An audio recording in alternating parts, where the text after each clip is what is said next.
Alright, let us continue our adventures in Pillars of Eternity. We are at our stronghold. I think I've decided I'm going to focus on the quests in Defiance Bay for now.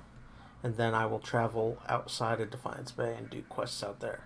But I have multiple quests for the various areas I haven't visited in Defiance Bay. So we're going to take care of those. So... Looks a little healthier than before. we're heading to Defiance Bay. Defiantly heading to Defiance Bay.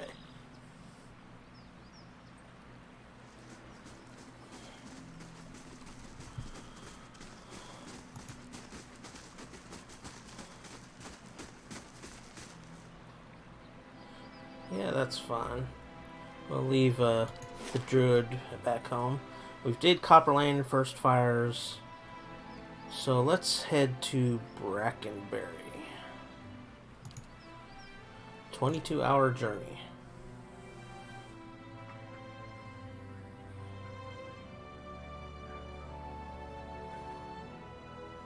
Really been enjoying this game. It's been a good experience.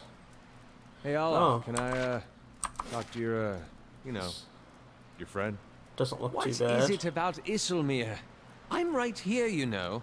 No, you're both great. It's just, well, I feel like I don't get to spend as much time with her, and she's just so funny. I mean, some of the things she says are not nearly as funny when you've been hearing them for 50 years. I'm looking for a neighborhood with a tower. It's near a cemetery. Best you stop looking then. The place you want is Heritage Hill. You can see the tower over the district walls out that way. The Justicar points to the northwest. But something happened there. They don't let people in anymore, and none of the knights want to be posted anywhere close to it. Steer clear if you know what's good for you. Where are the mad kept in Defiance Bay? Only place around here that takes them in is Brackenberry Sanitarium. I've heard they could treat your soul there, take the madness away, but there's just as many stories coming out of that place that'll chill your blood. There's a man, if you want to call him that, a Thalmir there. He's head warden. If you're visiting or checking yourself in, he's the one to talk to. So...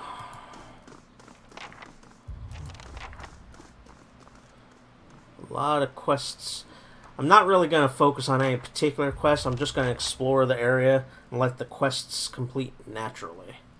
So this is Raymont Manor. Let's take a look and check out what's going on in there.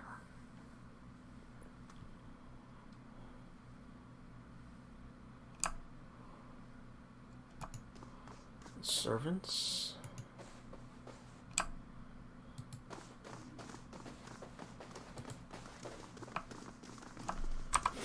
This place isn't too big. We'll take a look at the left-hand side first.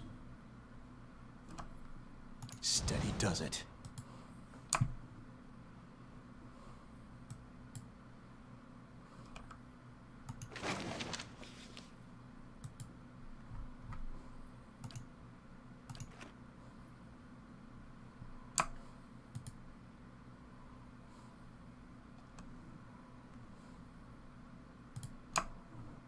Just checking to make sure there's no stolen stuff. There's the Lord of the Keep.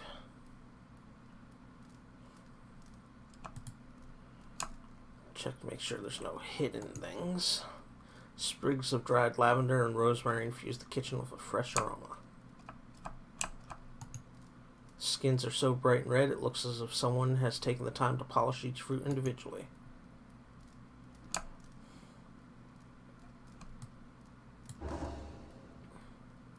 Brutish warrior leaves the stronghold. I didn't have anything to do with him, I don't believe. Or I already took care of what I think I had to take care of. I'm not stealing anything, I'm just looking for books to read. Though it's not stealing if they can't catch you, so... I know.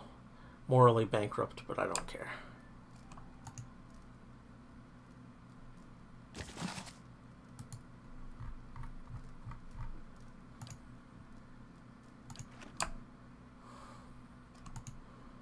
think I already looked at this book. Yes, I did. There's nothing really worth risking stealing anyways.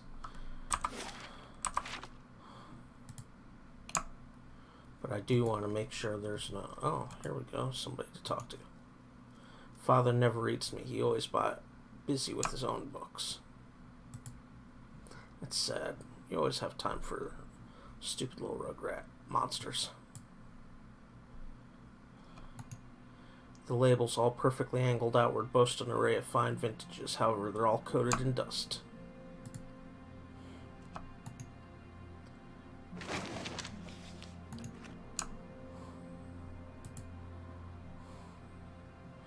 Okay, so it doesn't really look like there's anything hidden so far, so let's unstealth and go talk to the Lord of the Manor.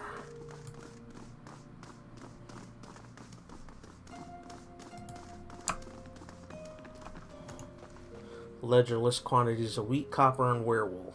A deep crease along the spine suggests that the book never closes. Aye? I'll see what I can find. Okay, so obviously somebody's always watching. Can't even lockpick without getting in trouble. Okay, so... Save our game and talk to the Lord of the Manor. I assume it's the Lord of the Manor since we've come such a long way. Welcome. Lord Raymont holds a shipping manifest in his well-manicured hands. Despite his expensive clothes, he has the sallow complexion and restless air of a man who devotes all of his days and most of his nights to work. If you have business to discuss, make an appointment with my attendant. I don't have time for unexpected visitors. Give letter. I've uncovered a plot to rob you. He lowers his papers and looks at you for the first time. Is that so? Let me see that. He scans the parchment with the speed of an expert clerk. House Domino, moderate negative. Why is me helping this guy a negative? When he returns his attention to you, his tone is brisk and businesslike. You've done this house and this city a great service. I'm certain you will consider this an adequate reward for your labor. Good experience. What will you do now? The letter was signed AD. Does that mean anything to you? What's so important about this gem? I suspect it means Abracan Domino, the scion of House Domino. A look of disgust crosses his face. A pampered, pandered lad, if ever there was one. And if I had met him first, I would have given it to him first. Ring of Unshackling added to inventory in 2,000 copper. He's ruthless, I'll give him that much. Unfortunately, he doesn't have the wits to match his appetites. Tell me about House Domino. They were once an eminent and admired house. Now they're just a den of thieves. Back in the Deerwoods colonial days, Dominoes were respected members of the ducal court, which is why it was so surprising that they remained loyal to Adair during Hadrit's rebellion. When Hadrit and the Deerwood won independence, the Dominoes lost their favor, but not their wealth. Rather than return to Adair, like other loyalist houses, they dug their heels in here and turned from politics to commerce. He shrugs. In one way of looking at it, they simply partnered with the wrong side. Not that they haven't prospered since, in their own way. He rubs his jaw. Lately, they've been seeking to carve out a new niche for themselves, one right between the Crucible Knights and the Dozens, it seems. What's so important about this gem? The heart of Whitemarch is a nearly flawless diamond. It's also the patrimony of the dwarves of Whitemarch. It was seized by an Adrian lord in the early days of colonization, and the dwarves haven't forgotten it. Now, the Knights and the Dozens are both bidding for it to make a peace offering to the dwarves. He shrugs. Whichever party buys it, the dwarves will make useful allies for Defiance Bay, especially these days. What will you do now? Lord Raymont pinches crisp, sharp creases into the note. Eliminate the competition. Farewell.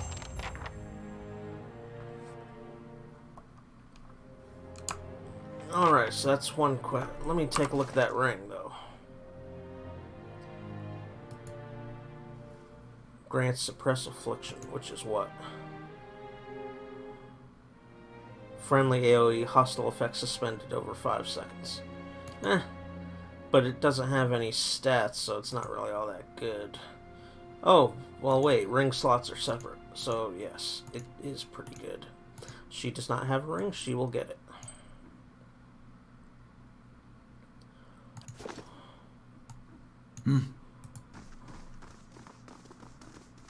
Let's take a look upstairs. Maybe there'll be less guards, so I can not steal.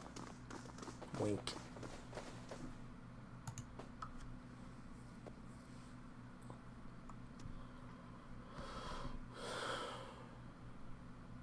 Raymont servant. The old servant woman regards you with bleary eyes. Begging your pardon, but I'm afraid I'll have to ask you to return downstairs. Visitors aren't permitted on the upper floor. Well, I'm not going to backhand her. Go back downstairs. Yeah, I'm not going to attack the old lady either. So that's done with Raymont Manor.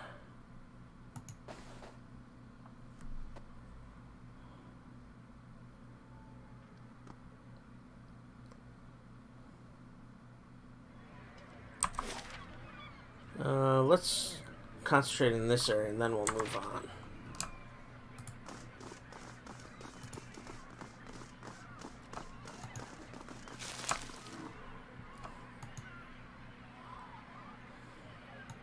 Okay, there's a way into the upper floor. I'm gonna save before I do this in case it gets me in major trouble or I get killed or something. The mortared stone wall is sheltered by the eaves. A knotty green vine climbs all the way up to an open window. 2 ornate shutters seem to beckon you in. Test the vines. You give the vines a shake. They're thick and sturdy in your hands, but near the top they look flimsier. You may be able to make it to the top if you're quick. Climb the vines. You begin to ascend. As you rise, you feel the vines begin to give way beneath your weight. You attempt to scramble up the wall, pushing your limbs as fast as they'll move. The vines crumple to the ground while you struggle for purchase. You return to the bottom exhausted. Toss a grappling hook to the window. You cast your grappling hook and it catches on the windowsill. The rope remains taut as you put your weight on it. Climb the rope. Bracing your legs against the wall, you climb the rope. You perch atop the windowsill and steady yourself against the frame while the breeze cools your back. You detect movement inside the house. Blinking as your eyes adjust to the dim interior, you slip inside the manor. This might be bad. The lady didn't want me on the top floor. Slow and silent.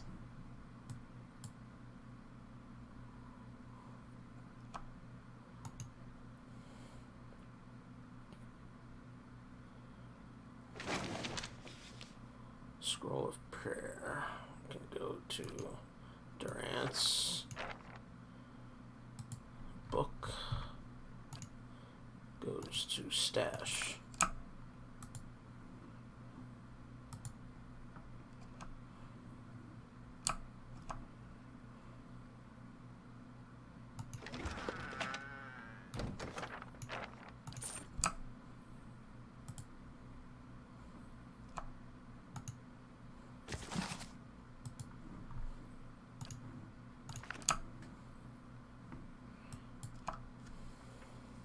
Now, if going out these doors gets me in trouble, then I'll just reload my game and head down out the window. I'm not looking to get in trouble or upset the old lady, and I don't want to kill the old lady.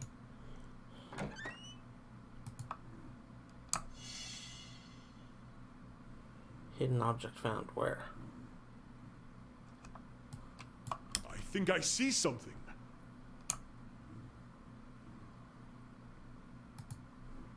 Where? Oh, there. Secret door.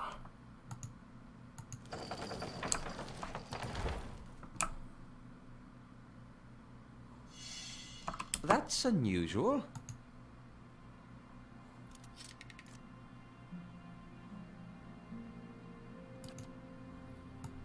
Yeah. Cannot disarm the trap.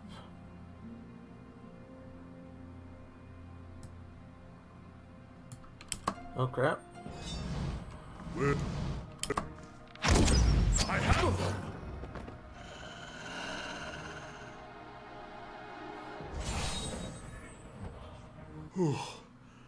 I cannot keep up this pace. I'll have it in no time. The work of a moment.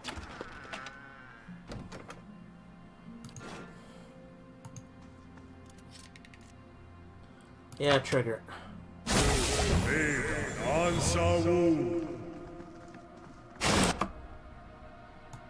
Ah, get out of the doorway. On Sawu.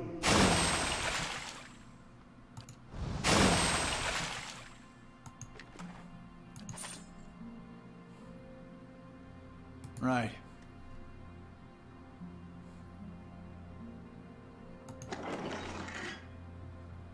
Heart of White March. It's a precious jewel known for its pale glow, named after the equally famous mountain range it was discovered in. Jewels like this were once believed to attract dragons.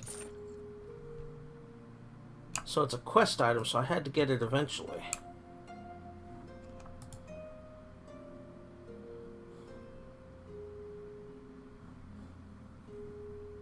I don't know. I don't feel right about doing that. I wonder if I go in the main door.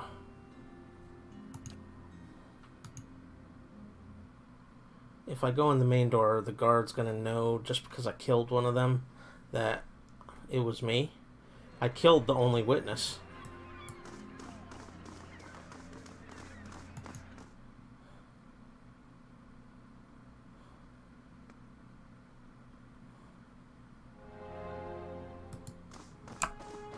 Okay, so far it doesn't look that way.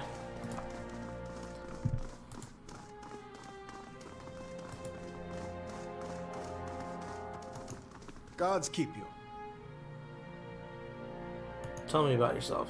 He affects a strange smile. Perhaps another time, friend. I've got 1,000 bushels of Valiant Durham wheat missing, missing and hundreds of records to search. Good day.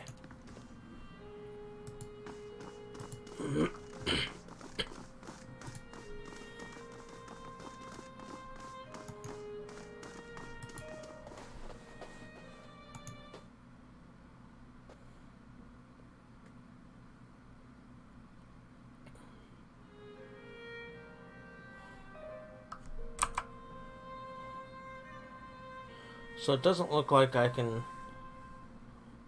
I might be able to go in this door here. Maybe I'll check it out. I mean, I'm already in... I got a quest item, so obviously I needed that item somehow.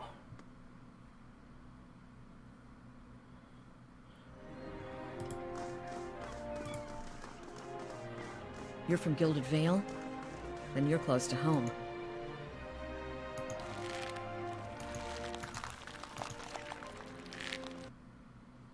Oh, I guess my rope stays put. It's good to know. I shall be quiet as a calm sea, which is not very quiet.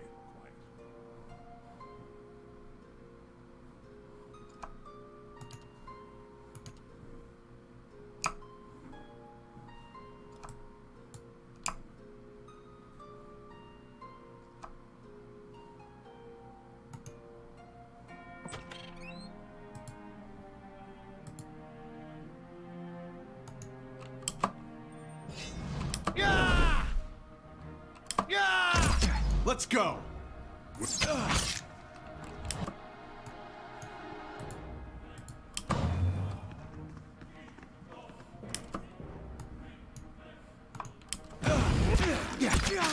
Leave no witnesses. Sure. We'll fare better if we get some sleep. I want to see what I can do. The work of a moment. These apples look too vividly crimson to be real. Suspicious.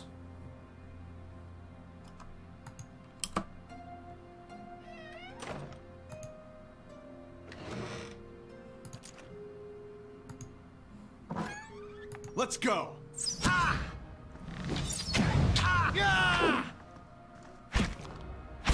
Dead on!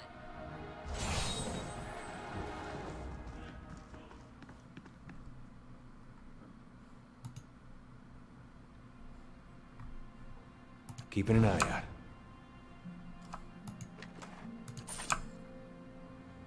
Can't get that without killing the guard. Or the old woman. I don't want to do that. So I think I've got what I came here for.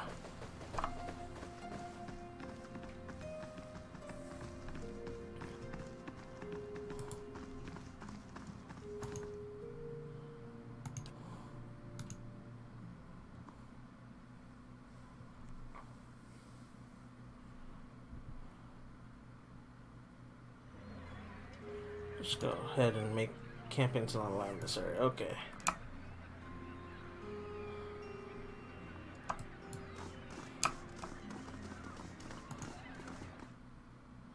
Make sure people aren't pissed off at me. No witnesses know what I did. No, people are fine. Okay, that's what I wanted to know. If people are fine, then the Lord is fine, and nobody knows it was me.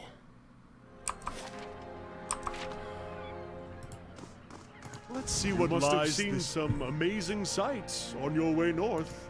Sure. Pirate cities floating in the archipelago. The mountain halls of these northern dwarves. Plenty. You see a dark room. Noise filters in through a nearby doorway. The sounds of battle, scuffling, metal on metal, cries of pain rise and fall as a fight rages on outside.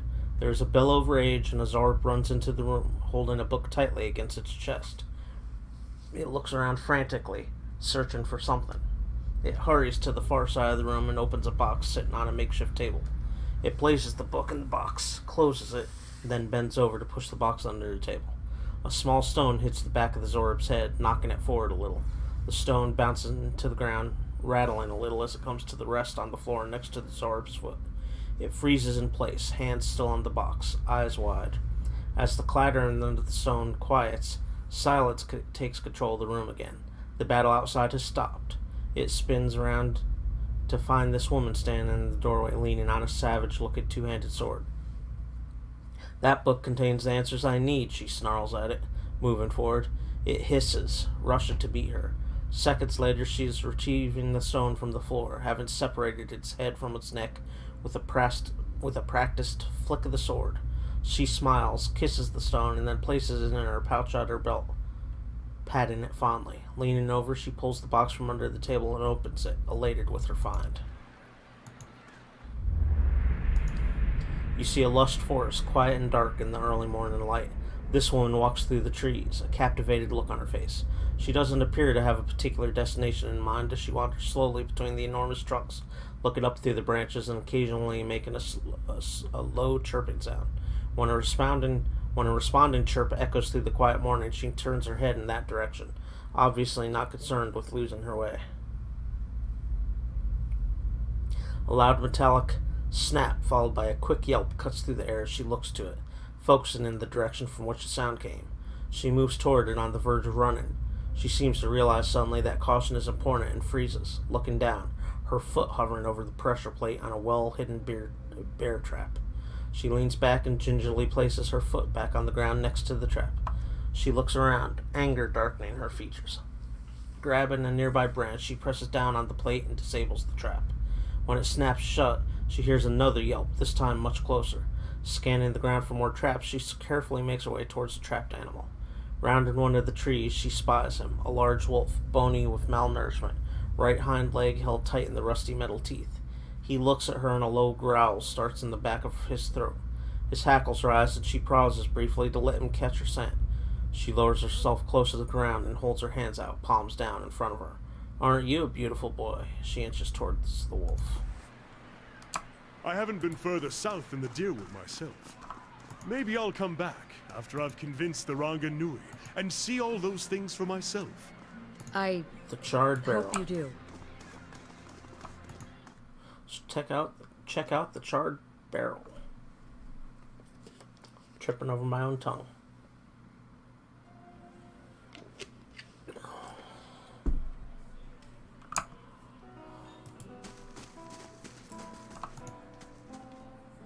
The young elf is dressed in gaudy robes that he seems ready to cast off.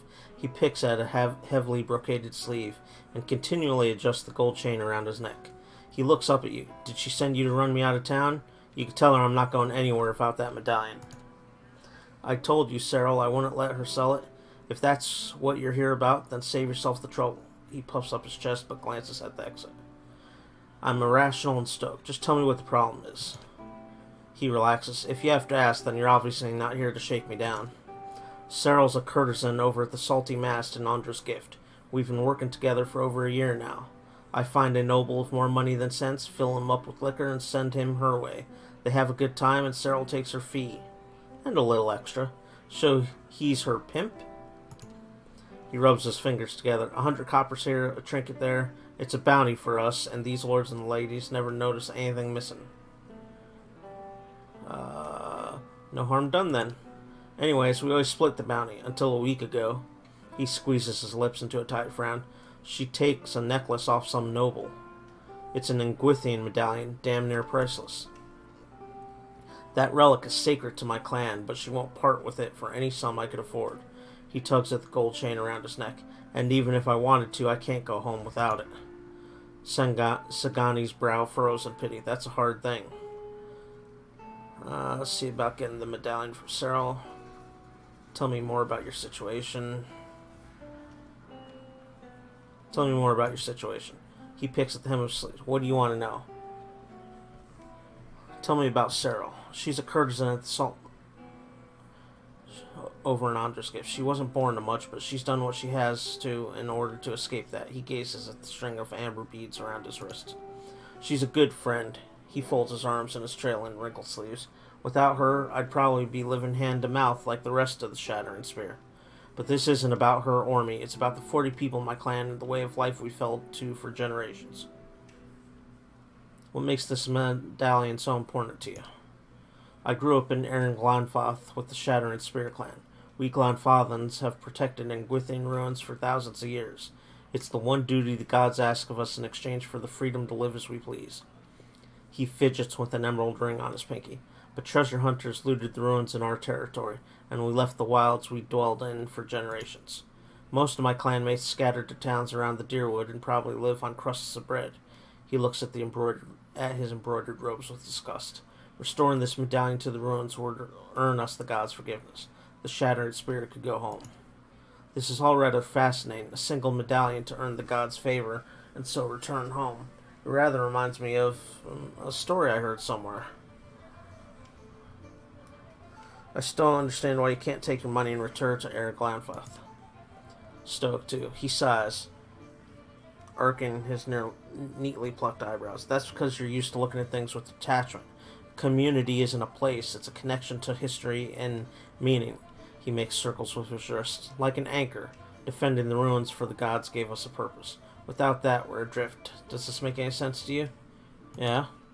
He smiles and nods slowly. Then you know what it's like, how to care for something you can't explain. You seem like you've done well for yourself. He clenches his heavily adorned hands. It was this or scrape by in the gutters like the rest of my clan. But I'd give it all for that medallion. I offered to, but it's worth more than anything I've got, and Cyril knows it. That's all I wanted to ask. So, will you help me get the medallion? I'll see about getting the medallion. You'll find her at the Salty Mass. The only way anyone sees her these days is by paying, so you'll have to go through Maya. He fidgets with his sleeve, but whatever you do, please don't hurt her. How do you do?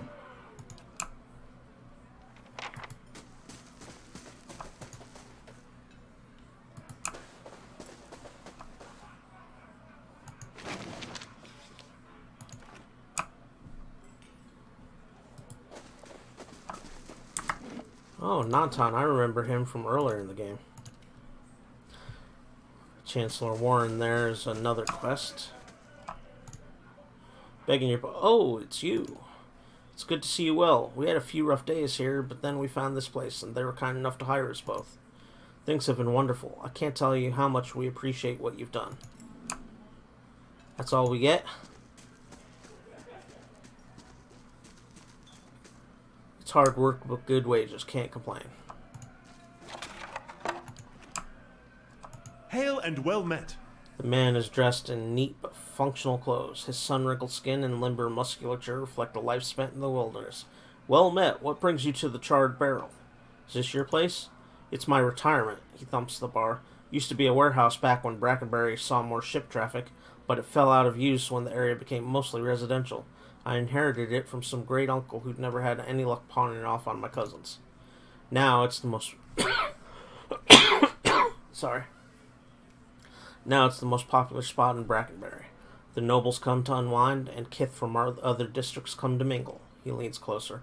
We've got a few rough types too, but they behave in here. Besides, their coin's as good as anyone else's. Who are you? I was a cartographer for the Duke for decades. He rubs his neatly stubbled cheek. crossed the White Marsh half a dozen times and mapped most of the ruins of Thane Bog. He grins, flashing a gold tooth. A good career, but one suited to younger men. When I came back to Defiance Bay for good, Cliver and a few other friends and the Knights helped me get the rights to refurbish this place. There's strong ale, quality entertainment, and a fresh sea breeze. He raises his mug. What more could a man want? Are there any adventures? Show me your menu. I don't really need anything. Good day, stranger. I just want to clear out the Hail, traveler. dialogue.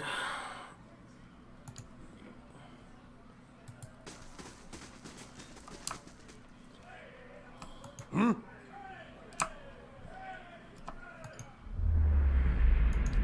see a woman clad in expensive finery. Her eyes flash as she interrogates a trembling wreck on the ground. Reaching into his pocket, her hand curls around an address, and she smiles grimly. Moments later, she's in a bedraggled alleyway, her pace quickening. Her braids trail around a corner, and she is upon them. Or perhaps they are upon her.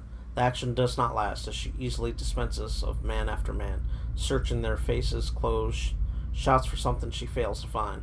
Frustrated, she moves on, but not quickly enough as an Orlan attacks her from behind, the seal upon his finger glittering with malice. The woman's eyes light upon it as she twists to evade his blow, and her eyes burn bright. Perhaps this was not a wasted trip after all.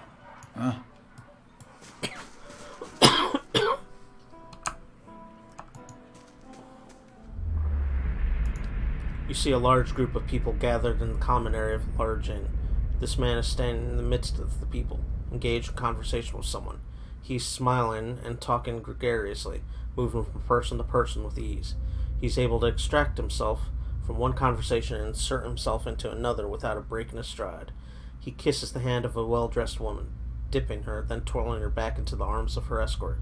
He moves on to another group, slapping someone on the back while laughing at a joke, and then he's off again.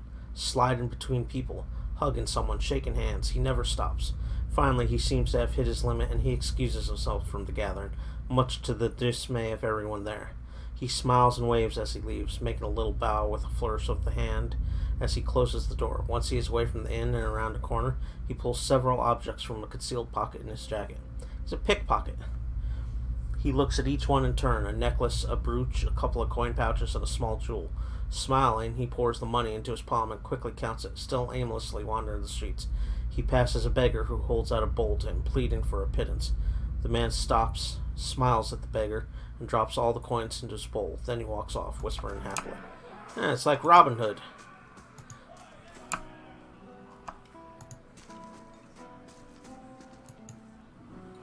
Alright, let's go talk to the Chancellor. Well, let's see what they have to say first. The scripts and props belong to a production of The Most Unfortunate Tale of Fabian Bernat.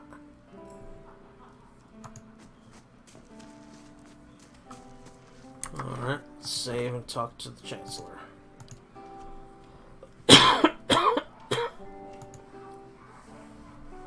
Lord Ponzeric, what brings you to Brackenbury? You sent a missive. No, I didn't. I received a missive from you. Chancellor sits down his mug of ale and looks at you quizzically. As far as I know, nothing has changed regarding your rightful possession of Caed Nua. You realize that the charred barrel has gone quiet and turns to see the last of the patrons quickly disappearing through the front door. A moment later, a group of armed men and women stride into the tavern. They don't know what they're in for. Oh dear, the Chancellor quickly ducks behind the table. The woman leading the armed group lowers her cowl with one hand, while keeping the other on a pistol tucked into her belt.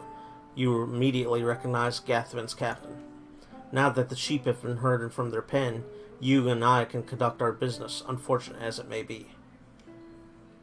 I remember you. You were with Lord Gathman at the palace. And I you, she grins. I'll admit, you seem quite interesting. Alas, duty calls. What do you want? Oh, I think you know. Lord Gathman has ordered your death. She forces a frown. A shame, really. I admire your exploits, even if only half of them are true. Sadly, I have my orders. Gathman will lose. You should work for me. The man is swine, albeit noble, wealthy swine. Her lip curls in feigned disgust. Were I to do it again, I doubt I'd have taken in with him. But what's done is done, and Lord Gathman is as ruthless as he is arrogant. He'll go to great lengths to avenge a betrayal. What could you offer to make me consider such a risk?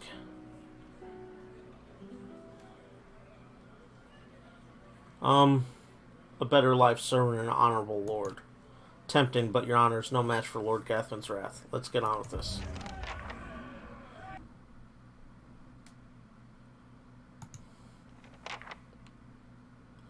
Okay, so let's have her.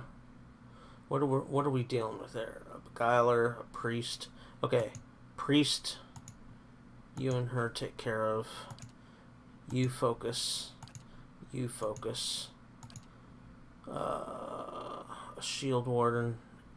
The captain, shield warden. Another priest. Okay. Okay, so I need to change my tactics. One priest focused by him. Another priest focused by her and the wolf. And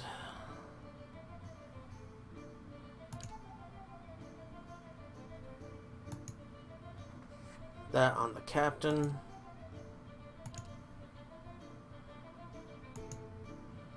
That there. That on the captain. That on shield warden. Okay, everybody has something to do.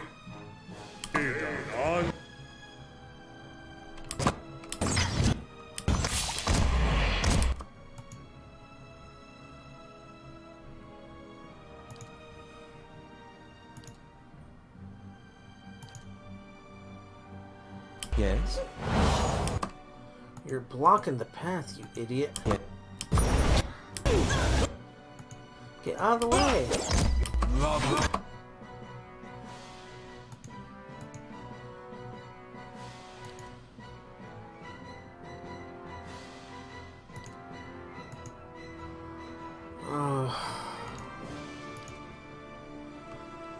Who else is blocking the way? Anybody?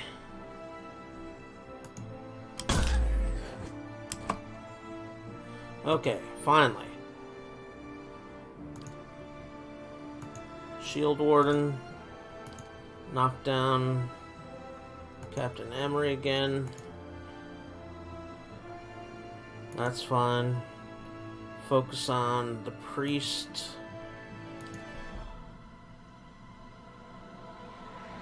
Focus on the priest.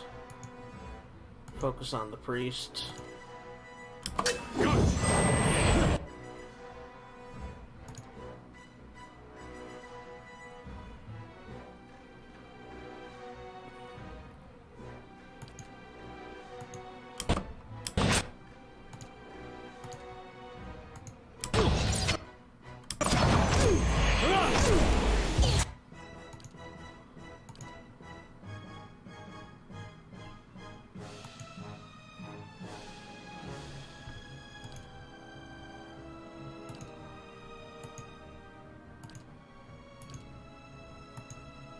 Knock down the captain. Do one of these deals again.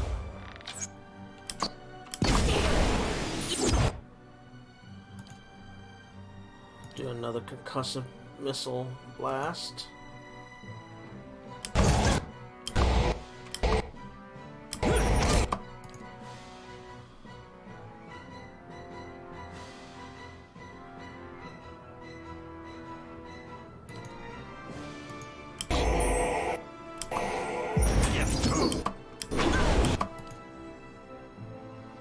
Okay, one priest dead. So focus on the other priest.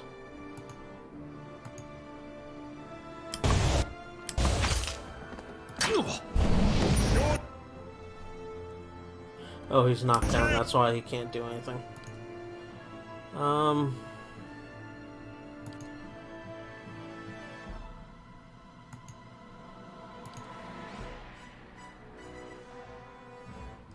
Captain looks like he's dead.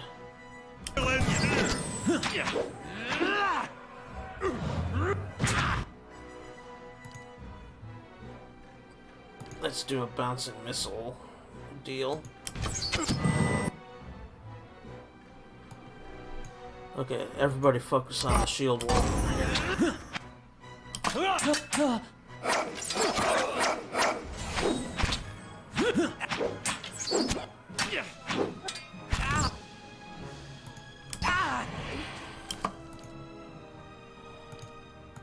Yes?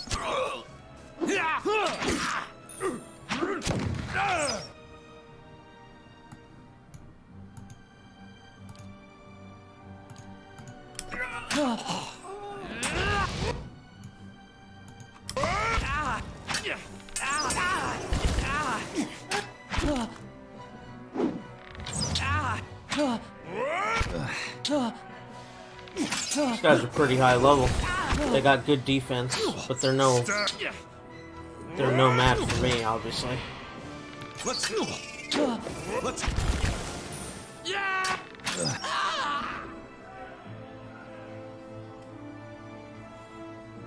Perhaps a little rest is in order. Well, that was unexpected. Warren emerges from beneath his table and smooths the rumpled sleeves of his robe. It does make the strange reports I received from the Grasp make more sense in context, however. What haven't you told me? El Badimir decided to keep an eye on Lord Gathrin's activities. Gathrin has been hiring a lot of men recently, but for what purpose we can't say. I'd advise you to take extra precautions at Caed Nua. He may be attempting to place spies or saboteurs within your walls. I just want him to try and take the keep. I'll send him packing like his captain. Be wary, Ponce Eric. I don't think you've seen Lord Gathrin's endgame yet. He swallows the rest of his ale and gives you a curt nod before heading for the door.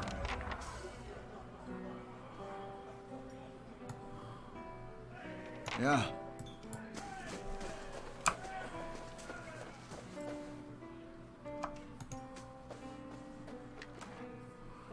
Let's see, a fine pistol, fine battle axe, some fine mail armor, nothing really exceptional there.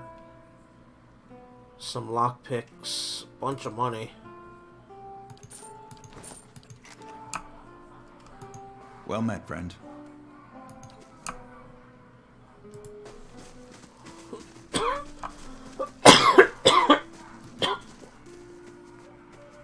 Hello. Okay, I could go up. Let's explore back here first.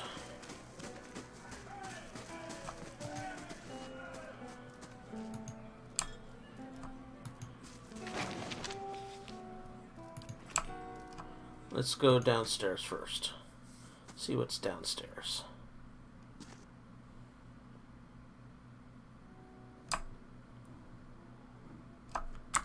Bandit leader, huh?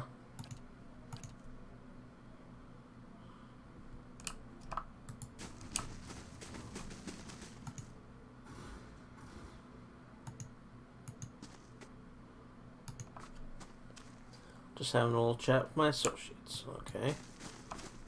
I'm on the trail. Proprietors collected a respectable variety of bottles from around the world, from tart. I couldn't finish reading it. From tart Edir Reds to sweet summer wines of Ratui.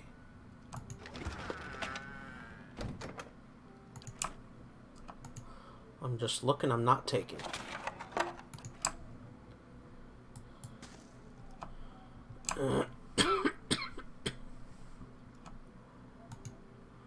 Flasks of the infamous soul burn of the Deadfire Archipelago are nestled next to crystal clear Nasatiki and Glamfallen spirits. Pale yellow and deep amber whiskies from the Deerwood and the Living Lands rest side by side. Alright, not much down there. I apologize for the coughing. Been having some coughing issues, some stuff in my throat or whatever.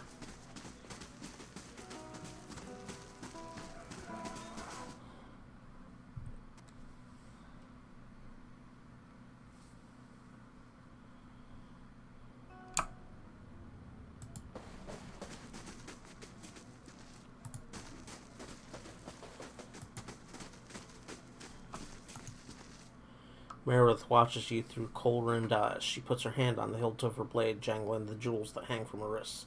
We don't know each other, stranger. Best we keep it that way. What brings you to the Charred Barrel? Meredith raises an eyebrow. What's it look like? Good wine and a little peace and quiet. She flips a copper coin with her thumb, and Scaring doesn't ask too many questions. You don't seem like a Brackenbury local. I'm a sailor, she gives you a half smile, and a liberator of certain goods. Meredith casually fingers a large earring, and the nice thing about the snobs here is that they're usually too polite to ask more. I'll be going. Nice talking to you.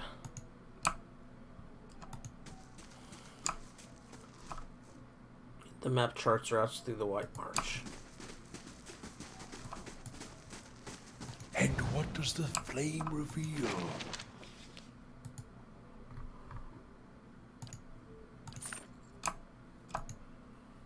An ixmatol water jug fashioned from white clay.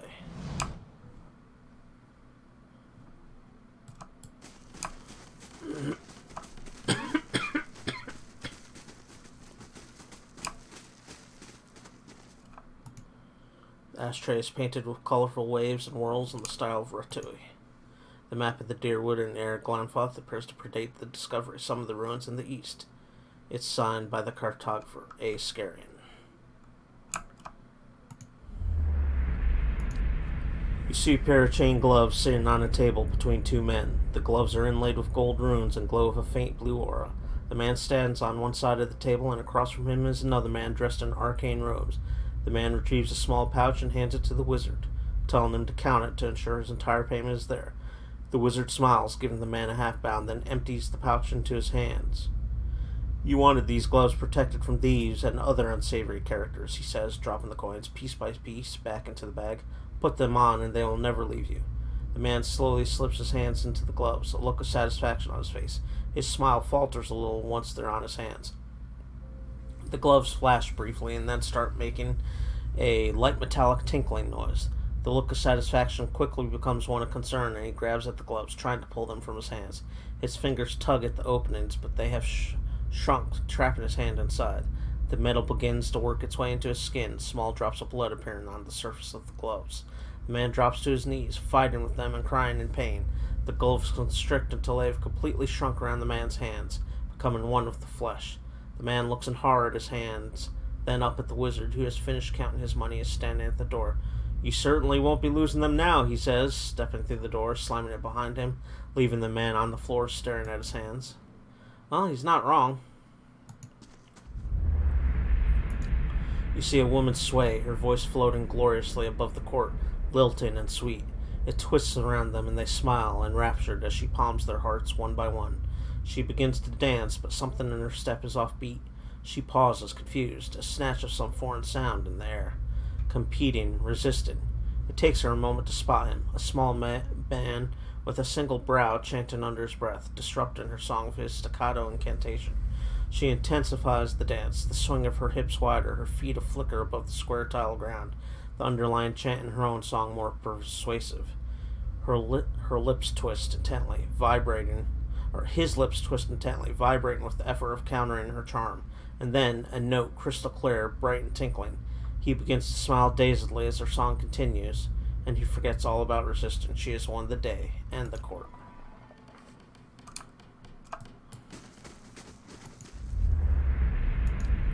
You see a group of children shouting, twisted laughter erupting from two small mouths. An eyeless boy, face grown over with the strange black tusks, cowers against a log. His small shoulders shake as he whispers to himself, trying to block out the relentless trail of insults. Freak, monster, death head. The boy stays long after the other children leave. You see the same eyeless boy, now a man many years later. Another group crowds him, but this time it is an audience. He tells a long joke about a ghost in a privy, and by the time he reaches the punchline, the crowd is yelling, starting to sound very much like the first. Alright, I think I'm done with the upstairs, and done with the bar in general.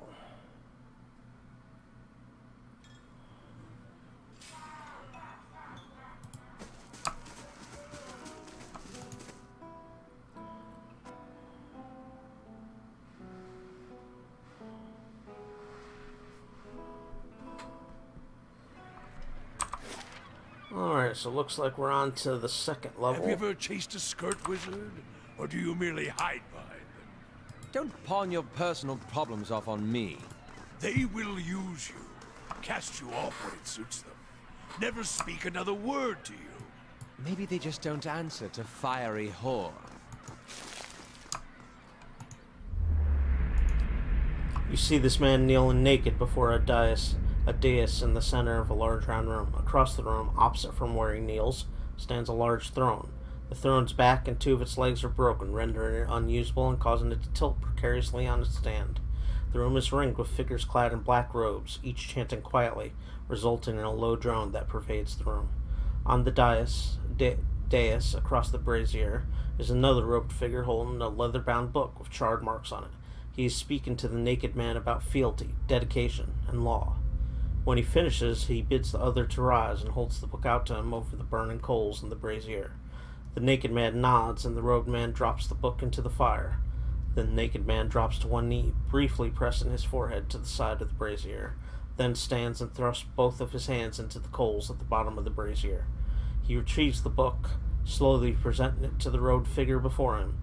The man rubs his thumb on the ash that is collected on the cover of the book and uses it to draw a mark on the naked man's forehead over the burned flesh. Then the naked man bows his head and whispers, "Was that right, Da?" The robed man nods patiently. The naked man looks to the broken throne with childlike eyes. "Did you see that, Mum?" That's weird.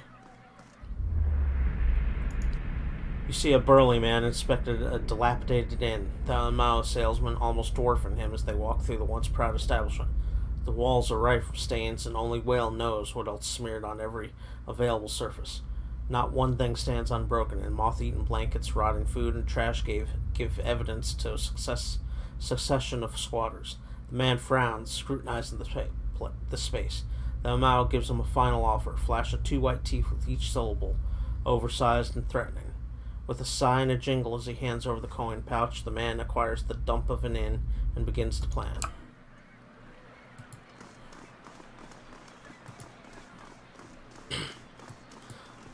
Okay, I can't get there from there. I have to go down here. So we'll work our way around and then up to House Duriel. House Domino.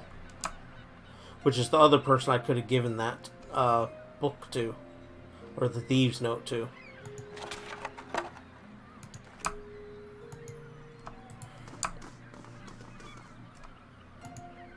There isn't so much as a spot on these oranges. Something's not right with the fruit. They keep pointing out how perfect the fruit is. Nothing's ever perfect.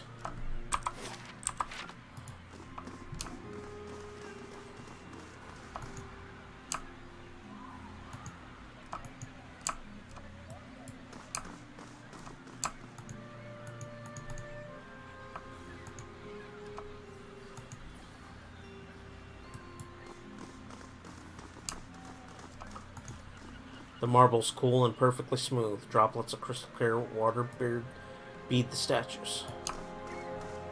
Okay, let's see what this lady wants. It's probably another soul conversation. You see a woman, dark-skinned, taut with worry. Moving aft, she scales the rigging and shouts frantically at the crew. The ship isn't turning fast enough.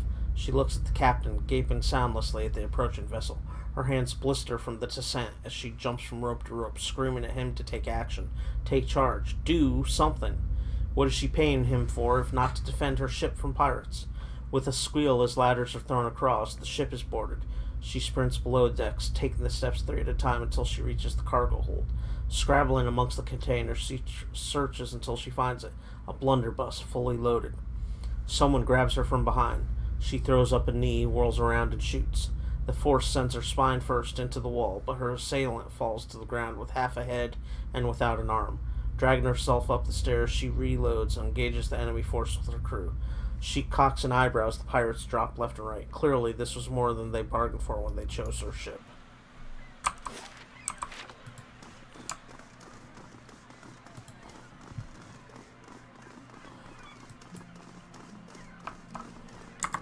Alright, it's been a little while. We'll save and then head in this house and see what's in here. Need to take a drink first, though.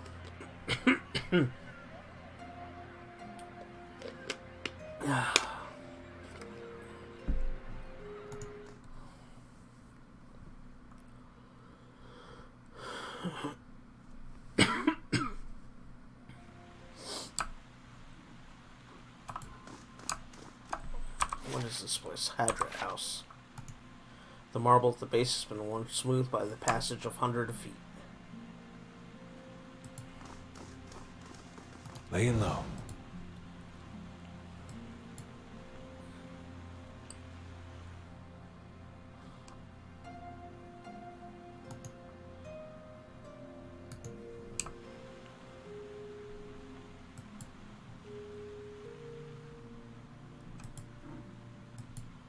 Okay, so it's up the stairs or in the main room.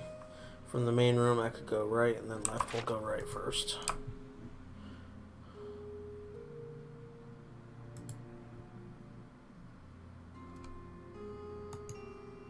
Map shows the environment surrounding Defiance Bay. Flags mark strategic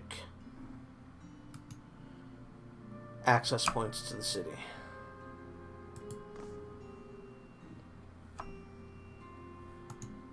The scrolls are wedged tightly in the shelves. Each has a name scrawled along the outside. Alright, let's talk to Kern. Good day, stranger. The Orlan man is surrounded by books and scrolls. His wiry hair stands nearly on end, and his ears prick up as you approach. You carry whispers. Cade Nua, Gilded Veil, old voices indeed. How did you know? The Orlan grins, revealing a row of dagger-pointed teeth. As a cipher, it's my job to know these things. You carry the whiff of ancients. What else can you tell me? His ears twitch downward. Not as much as I would like, unfortunately. My duties for Lady Webb require me to focus my talents elsewhere. He regards a table piled with scrolls. What brings you to Dunred Row? Show him Penhelm's affidavit. Is this affidavit real? It's signed by you. He holds the page, but seems to stare through the words, as if it's something woven in the fabric of the paper. Kern bares his pointed teeth. I remember Penhelm, a preening peacock of a man. His mouth dry and hands moist when I told him he was a sole descendant of an Adrian general, one who'd fought against Hadrit's rebellion. He scans the affidavit, a forgery, not the first I've seen. He hands it back to you, but I've no time for the knights and their obsessions. Bring this to his commander, Cliver, and show him the seal. He points to the wax stamped by his forged signature. If he compares it with another, he should be able to spot the difference. Aloth's gaze flickers to you. Doom a man for the soul the gods gave him? Seems rather unfair. Looks as though you could use some help. What are you so busy with? His small furry hands gesture expansively at the papers before him. Hollowborn, growing unrest, and the ever-present political intrigues. With so many missing souls, missing persons are the least of our concerns these days. Tell me about your skills. I check for soul connections, looking for lost things, missing things, or troublesome things, particularly where people of power and influence are concerned. I'm a cipher. In Eir Glanfath, we were once known as Brisholgwyn, Mind Hunters. Nice title, yes, but it wasn't until the Animancers began working with my kind 40 years ago that we truly understood our power. Now we make some of the best detectives in the world. Tracing souls, we can look at a person and see where they have been. Or look at a weapon and see who has touched it. His nose twitches as he looks at you. Useful for solving crimes, as you can imagine. Looks as though you could use some help. Kern wags a clawed finger. Not at liberty to discuss my work, unfortunately. Dunred Row, ears only. A civilian would need the confidence of Lady Webb before I could share.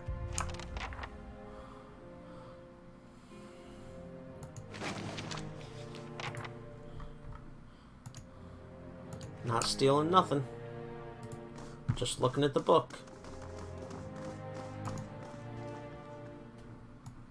Huh? I shall be discreet.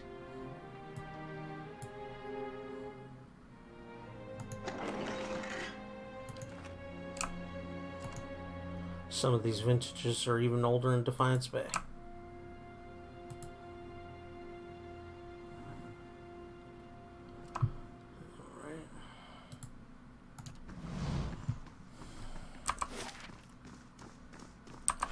Head down here and take a look at what's going on. Agents.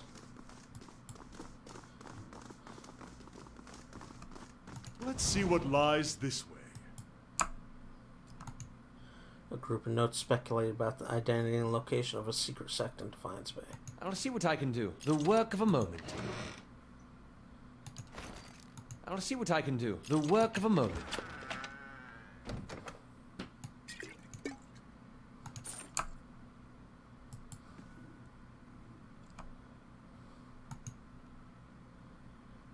Either these notes are written in code or the author's handwriting is atrocious.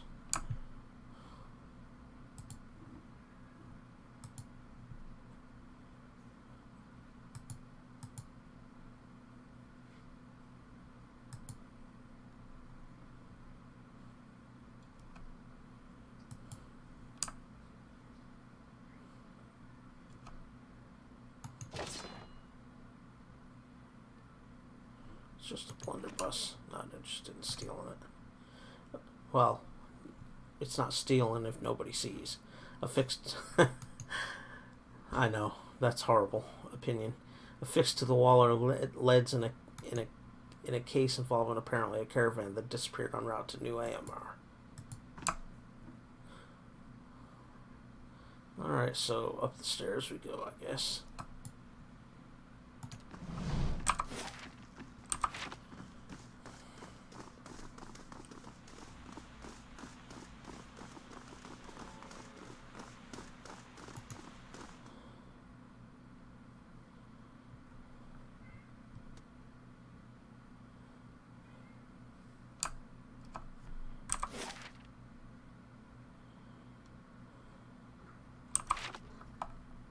I shall be discreet.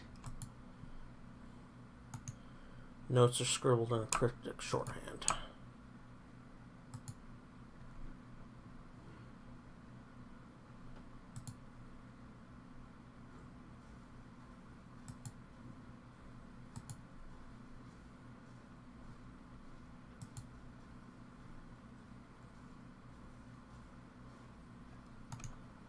Pictures of all manner of folk are pinned to this board alongside notes scribbled in indecipherable shorthand.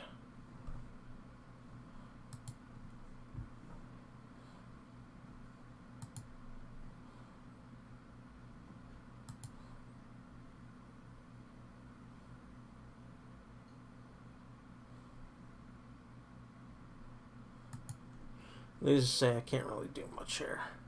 There's too many guards everywhere. Not even going to risk looking at anything, really. Mostly curious to see if there's anything. Let's see what lies hidden. this way. I might be able to snag that.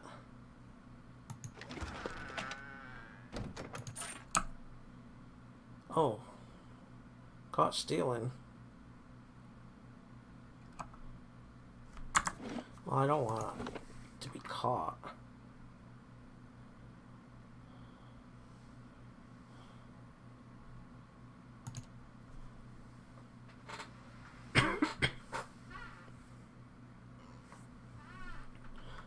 I believe that autosave should load me back on the second floor.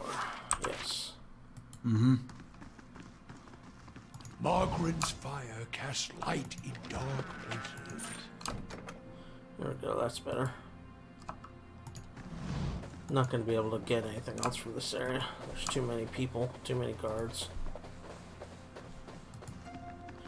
Guards that don't move.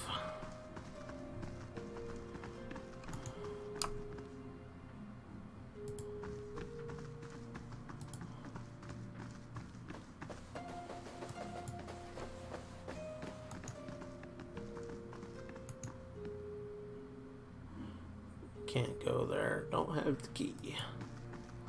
Alright, so I'm done here.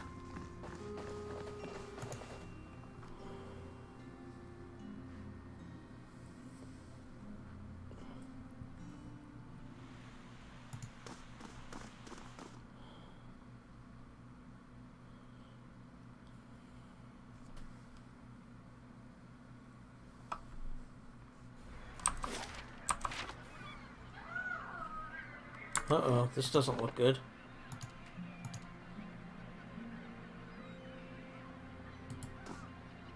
Penhelm's face is white. Just talked to that little cipher, did you? One of my novitiates told me he'd seen someone in the records room. He takes a slow step towards you, extending his hand. Give me the affidavit. I've done nothing to you. His other hand comes to rest next to his sword. Honest, clever, cruel. What does this mean to you? Are you serious? How would you like it if someone threatened to kick you out of your order, all for some coincidence of a past life you can't even remember? Any dear wooden, rich or poor, can aspire to a position in the Crucible Knights. Anyone can rise to the rank of High Justice, except for those of us born with the wrong soul. Look at me and tell me that's reasonable. It's not reasonable, but at the same time, he's a liar. And he's willing to go to whatever steps he needs to lie to get what he wants. What truth? That over a century ago I was some Adrian who's dust in the ground now? His hands grasp the sword pommel. I'll ask you one more time. Give that back. Don't be a fool. We're in public. He looks at the novitiates with him, which is why everyone will be shocked to hear that you assaulted a company of Crucible Knights without provocation, including one with such a spotless record as mine. Okay, so you can attack him, and him. You can attack him.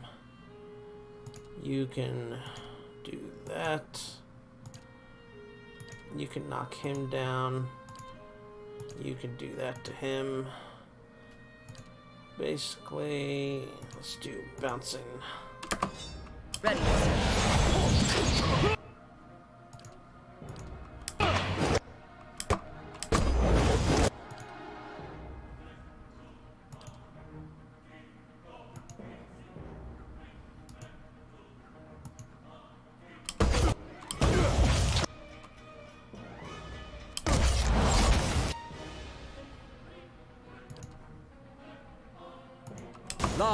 Lavaru, be on sea.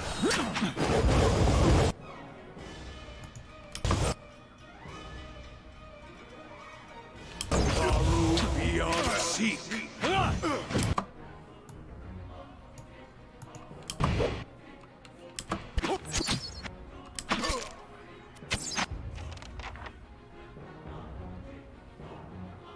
Retrieve the breastplate from Penholm's corpse.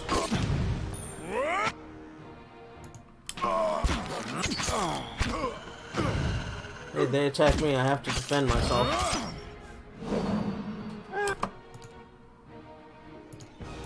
Follow.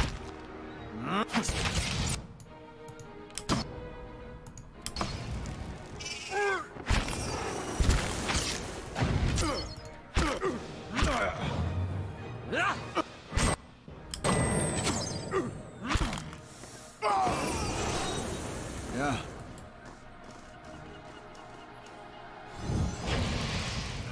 A campfire would be good. Steady does it.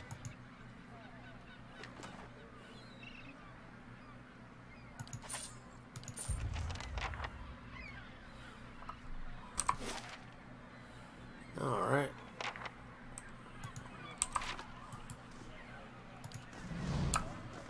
I can't campfire here, though. Hello. They don't allow it. Hello?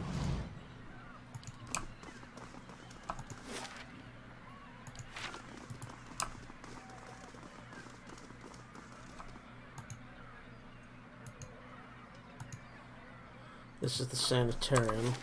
I know I have quests here. And that's House Damanel. Let's finish looking over this way before we head into the sanitarium. A woman stands in the shade of the garden, muttering to herself. She's fixated on the pages of a large and well-worn tome, seemingly oblivious to the bloom and flowers and the cool, fragrant breeze. She only looks up when your shadow crosses her page. Do you mind? I'm rather busy. What are you so busy with? She snaps her book shut. I'm studying soul attachment. We all know that souls move into people at birth and out of them at death, but we still have a lot of questions about what makes them stick, so to speak. What do you mean about making them stick? She brushes a stray lock from her forehead. Souls power bodies and give their tissues life, but only when they're firmly attached. It's separation that leads to a whole spate of soul-related ailments, including the Hollowborn. But if we understood how to reattach souls, we could end Waidwin's legacy, maybe even conquer death. She scratches behind her ear. That's the theory, anyways. Unfortunately, I don't have all the research I need to put it into practice. What exactly do you need? There's a manuscript called The Theorems of Pangrum. It contains research from Pangrum's experiments on detached souls. The Hall of Revealed Mysteries is rumored to have a copy in the Elder Archives. Pangrum's work is considered to be one of the more daring animancy texts, not something generally circulated among novices. nor easy to get a hold of. I wonder if we might have a peek at it. Theorems could advance my research by leaps and bounds, but Grimda, the High Archivist, worships whale, which means she has some paradoxical view on sharing and restricted knowledge. And since she's not exactly a proponent of animancy, she tends to restrict that kind of information that would be useful to me. That's a shame. Anyways, I should probably get back to my work. Tell me about yourself. I'm an animancer at the sanitarium. Currently, I'm researching matters related to Waidwin's legacy. Anything else? What's Waidwin's legacy? Waidwin's legacy refers to the rise in Hollowborn children in the Dyrwood in recent years. Some have also connected it to the so-called biowax that blew through Erik Glanfeth. There's hardly any reliable data on those, though, so I can't really comment. She sniffs. I don't much care for the term Waidwin's legacy. It reeks of superstition, but it's too prevalent to change at this point. Personally, I'd like to see people take a more methodical approach to these matters, rather than throwing up their hands and blaming the gods. Don't think Dyrwoodans would see too much fun in that. I have some questions about the theorems of Pengram, such as, tell me about the theorems of Pengram. Pengram was an animancer working in the Dyrwood.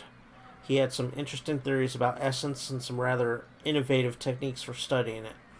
He was able to reattach souls to bodies after death, although he wasn't able to prevent his patients from degenerating. He was controversial, to say the least. But many are starting to realize that he was merely ahead of his time. What do you mean by degenerating? I know what she means. Nadwin twists her hand scared. Well, there seems to be a tiny problem with reattaching souls after death. The bodies will reanimate and may even retain memories and personality, but they develop a hunger for flesh, living soul-infused flesh, which I bet is what's happening in Heritage Hill. Without it, they start to devolve, decaying mentally and physically. If the process goes too far, which it eventually does, they become mindless corpses, attacking anything that moves. We haven't figured out a way to avoid that. And you wonder why Grimda won't share this research with you. That sounds like necromancy. Nonsense. Necromancy is magic. This is science. She emphasizes the last word. Why doesn't Grimda lend you the books you need? The Hall of Real Mysteries is rather protective of its books, especially the rarer ones. And Grimda in particular. She hates animancy. Thinks it's dangerous. I don't see how you can run the greatest library in the Dyrwood and be so adverse to the spread of knowledge and research, but I've never understood these religious types. Aloth scowls at the animancer. Some knowledge is best kept under lock and key. I'd like to know about the Hall of Revealed Mysteries. You'll find it in the Copperlane district. It's dedicated to the god of secrets and revelations.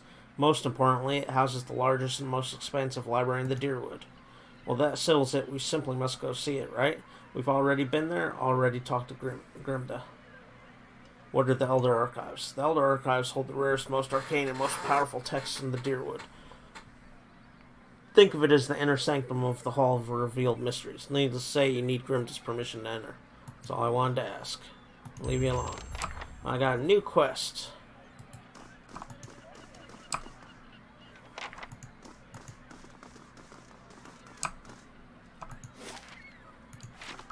Okay, so let's do this house up here first.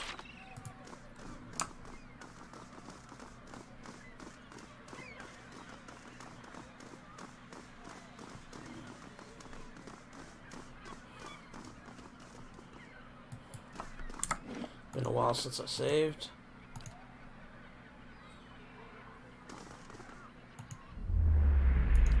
You see a rocky clearing overgrown with weeds. A crumbling wall cuts through on one side, and the trees reach toward each other overhead, blocking much of the light that would otherwise illuminate the body lying near the wall. The body belongs to an elf, face down in the dirt. His clothes are torn and ragged. Large bruises seem to cover him, and there are cuts, abrasions, and lacerations everywhere. Skin is exposed to the air. The elf twitches, a muffled cry escaping his lips, blowing dust around his head. He begins to moan, his hands scrabbling against the ground, fending off something you are unable to see. His breath comes faster and faster until he is almost hyperventilating. With one final sound, a swallowed scream, his eyes fly open. In an instant, he is on his feet, crouching, eyes wildly looking around. His breathing doesn't slow, and every exhaltation is a groan. With one last look over his shoulder, the elf runs into the embrace of the crumbling wall shadow, all but disappearing into the gloom. Looking down at his present condition, he murmurs, I don't see how someone who so clearly screws his own livestock can be so sensitive about it.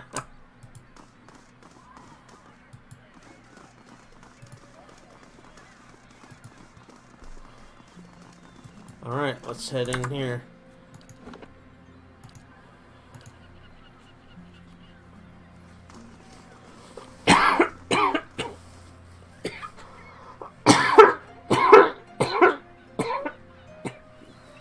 Pardon me, sorry.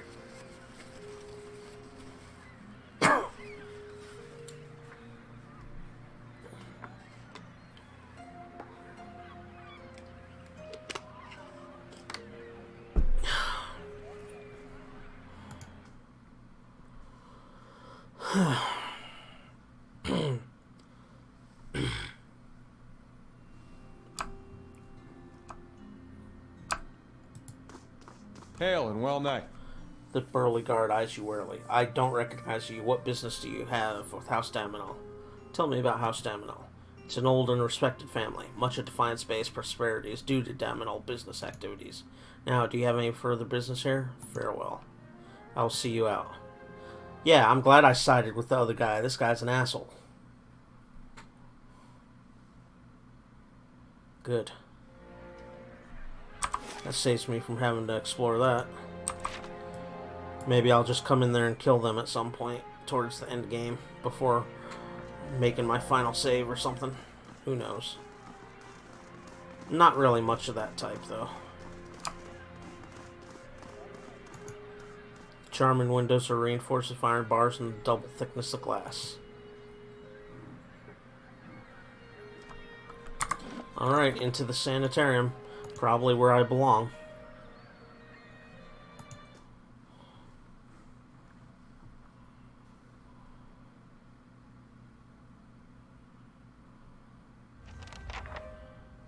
Retrieve Halix research from Modred's laboratory. Margaren's fire casts light in dark places. Oh, this place ain't that big, though there is stairs down.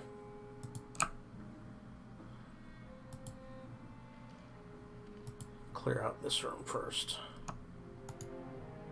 Sometimes we get people in here trying to make trouble for the Animancers. I'm not here to cause trouble. Tables set with an assortment of leaflets and booklets with titles like Practical Benefits of Animancy and Soul Adjustment for the Well-Adjusted Soul.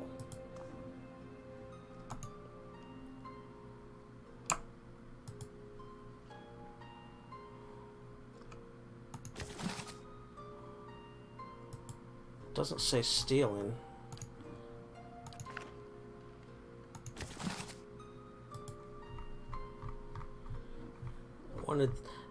I wonder if I can make a bookcase in my place. Verna. I think Verna's one of the people I was looking for a quest. Could be wrong on the name. It was started with a V. Nope, I was wrong. It's just a soul conversation. You sense a strange divide in this woman's soul, an unnatural boundary between two opposed wills. You see the woman pausing by the roadside to hand something to the driver of a stopped wagon. These herbs should help with his party's sickness, she tells him. He could find more along the road, easy to spot with their serrated leaves, but avoid the ones with the green berries. It's a different species, toxic. He thanks her and offers her coin, but she waves him off, explaining that she is merely doing what her order asks of her. He nods and she heads off down the road as he begins to hungrily consume the herb. You see the woman searching alongside the road now, the wagon just up the path, and you realize you have skipped backward in her memory. She sets eyes on a plant with serrated leaves and green berries. She picks several handfuls, tearing the berries off one by one and tossing them to the ground. She nudges them off the path into the brush quickly of her boot without looking down, as if to hide them from her own sight before striding back towards the wagon, hand outstretched. So she killed them or poisoned them. That's real nice. What a bitch.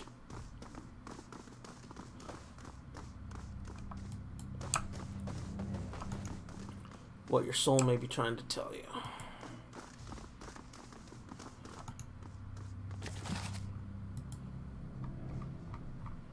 So far, all these Animancers I've met that are named have been borderline necromancers / evil, or not to be trusted. No wonder people don't like them.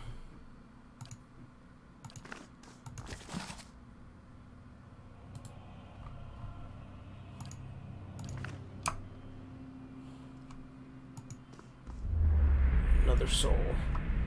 You see a dark room with garish furnishings, a large bed covered with pillows, several couches, and expensive rugs. This man is sitting in a chair pushed against the wall of the room opposite the door. He's dressed in dark clothes with a black cloak wrapped around his shoulders, its hood pulled close around his face. Shadows fall across him, the darkness rendering him virtually invisible. 2 other men wait in the darkness with him, watching the door. All 3 are motionless. Noise from the crowded common room below echoes up through the floorboards. The handle rattles. A man staggers in, dragging a young woman with him. The 2 standing men exchange a quick glance, one of them tilting his head and shrugging only slightly before jumping to the task at hand. One steps forward, grabbing the girl's wrist, wrenching it from her escort's hold with one hand while pushing the door closed with the other. Then that hand is over the girl's mouth before she is even aware she is in someone else's arms.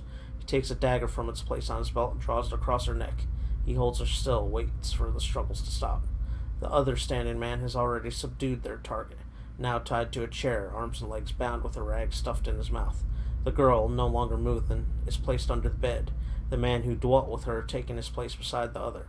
They stare down at the man screaming against the cloth, but the muffled sound is unheard over the raucous noise of the crowd below. One of the men begins murmuring softly, putting his hand under the chin of the man in the chair. There is a brief flash of light, and the man stops struggling, a suddenly placid look in his eyes. The 2 captors ask various questions that the bound man answers happily. After they finish, the 2 look to the man sitting against the wall. He has not moved as the events transpired before him, but only sat, silently observing everything as it happened. He stands, holding the cloak closed around himself, and nods to the 2 men. He then walks to the door, opens it only far enough to allow himself to exit, and leaves them to finish their task. See, all these Animancer pricks have seemed like they're evil. Killing people just for studying purposes. Head Warden Aethelmar, a well-maintained statue of a middle-aged man, presides over the room, looking down, unblinking over the bustle of harried academics, pestered by the hopeful desperate. A strong warmth emanates from it that you could sense from across the room. There is a human soul stored beneath the stonework. You feel its attention turns toward you. It has been some time since a watcher graced these halls. His voice echoes deeply, rumbling the floor beneath you. I'm envious of your natural insights, traveler. I can only imagine how it might have helped my work in life. Now, what is it that has brought you to my sanitarium? I'm looking for an Animancer named Mordred. Mordred, of course. You'll find him downstairs in the first room on the right. Oh, thank you. You're so helpful. I'm curious as to how you've come to be in your present state. In the statue, you mean? Well, he laughs, I was old, and it seemed wrong to me. A lifetime spent in pursuit of discovery, only to lose it all in death. Somewhere, someday, I would wake up in a new body none the wiser, and pursue a different course entirely. All that experience wasted. If we are ever to unearth the principles behind our existence, it will be in spite of our condition. Of that I am quite sure. To live on as part of something I had helped build seemed to me a better legacy than what nature had in store. The transfer itself was quite simple as our techniques go, and for that I am grateful. Playing with souls is far easier to accept when they are not your own. I do miss being able to take an active role in the scholarly efforts here. Now and again, one of our Animancers will humor me and consult over some problem, but they are a jealous breed and too often afraid to collaborate. If you are considering it yourself, I could tell you that it isn't for the easily bored. Tell me about the sanitarium. A history lesson? This is a rare pleasure. Most come in here only concerned with cheating death in one way or another. We're an old institution as Deerwood goes. This is our 94th year. As with many cities, the growth of Defiance Bay brought with it a host of problems. One of the worst was that those born with, shall we say, ill-favored souls came to populate its streets in droves, thus the sanitarium. Brackenbury was a natural fit. It was growing, but there was also a lot of money here back then. This place owes its survival to the curiosities of the wealthy more than anything, I think. Our founding came at a time of great suspicion in Animancy, much like today. So much progress has been lost to the mishaps of a few careless practitioners. But in time it was forgotten, as all things are. Since then we have been at the forefront of Animancy's resurgence. We have played host to many gifted researchers and pushed the boundaries of our knowledge in ways never thought possible. Some of the first safe transferences were done here, and we've pioneered work in soul purification, lineage analysis, preservation. It's really quite a list, if you'll pardon my pride. Today, I can't say it's exactly the same. There's been some push to shut us down. It comes from Deerwood's more excitable denizens, whose minds are more passionate than thoughtful, I'm afraid. People see this legacy, and they see it involves something they don't understand. So it's natural for them to suspect people whose understanding exceeds theirs. It looks to them like we're hiding something. We have a representative in the palace this very moment, defending the entire science of animancy at a hearing before the Duke.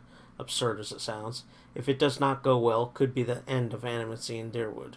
I fear Eivor may be swayed by all this unrest, irrational though it may be. We shall see. Does anyone here know anything about awakenings? There's an animancer on the floor who came all the way from Revua to study them. Take the stairs down and look for Belisage. You may have a member of the Leaden Key in your midst. Ethelmal groans and the stone around him shudders. I could have done without hearing that today. Many have their intrusions been into our affairs. Of course, one could seldom be certain whether they've meddled or whether calamity has struck on its own, but a few of their less skilled infiltrators have been exposed from time to time. They are a perpetual nuisance. Once again, I am reminded of how envious I am of your gifts. I suspect they will be of some use in verifying one's identity. You are at odds with the Leaden Key as well, I take it. They are up to something, and I'm trying to determine what. They are always up to something. Of that you may rest assured. If their plots have come to involve you, you have my sympathies. Do you have some idea who this person might be? It would be unwise to consider anyone above suspicion. Very well, in that case I would recommend you speak first with our resident animancers. They have frequent interactions with both patients and colleagues. You'll find them up here or in their offices downstairs. You will report anything suspicious to me immediately. That is my only request. Very well.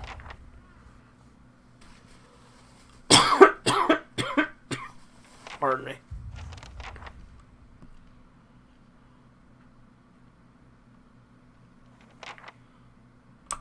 There's something about the two-sided. Okay, so I need to... Both quests can be accomplished here then, from the looks of things.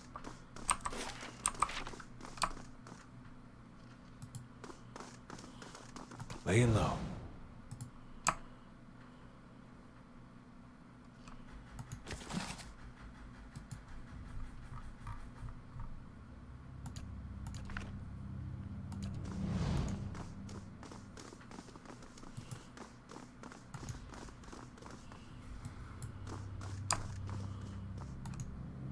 Table set with an assortment of leaflets and booklets with titles like Practical Benefits of Animancy and Soul Adjustment for the Well-Adjusted Soul.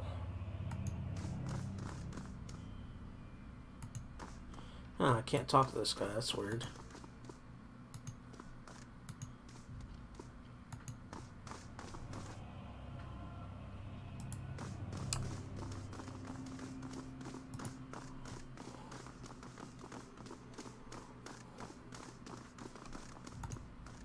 These look like field sketches of Angwithian ruins and artifacts. I'm on the trail.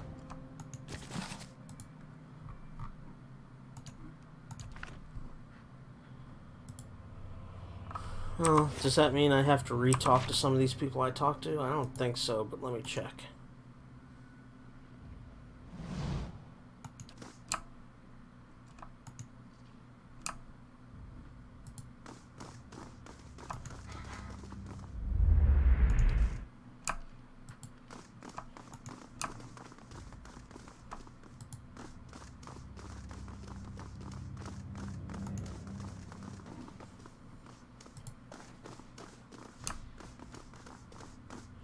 Doesn't look like anybody prior to this upper room has anything to tell me. Well, there's two animancers there I haven't tried again.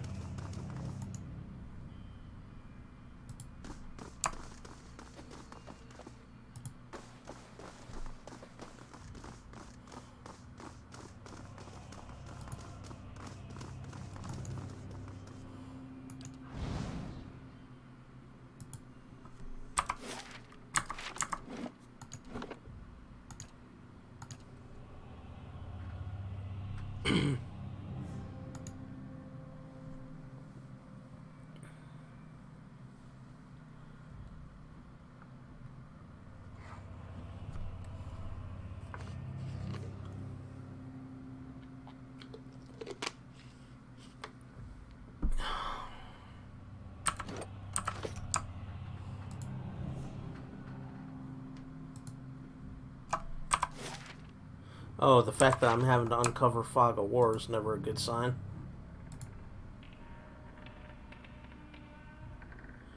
Place is kind of creepy.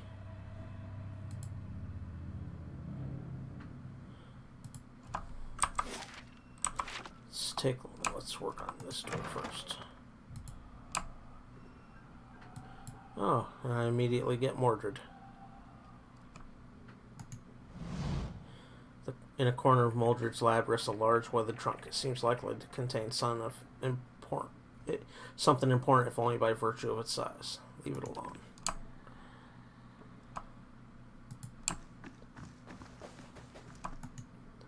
Unexpected results. The canine host was listless and unresponsive, but it was determined that this was simply the implanted feline soul.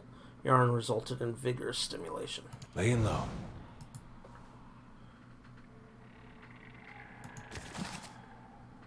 Just looking, not taking. Relax. Let's talk to Mordred first, then we'll see about his chest.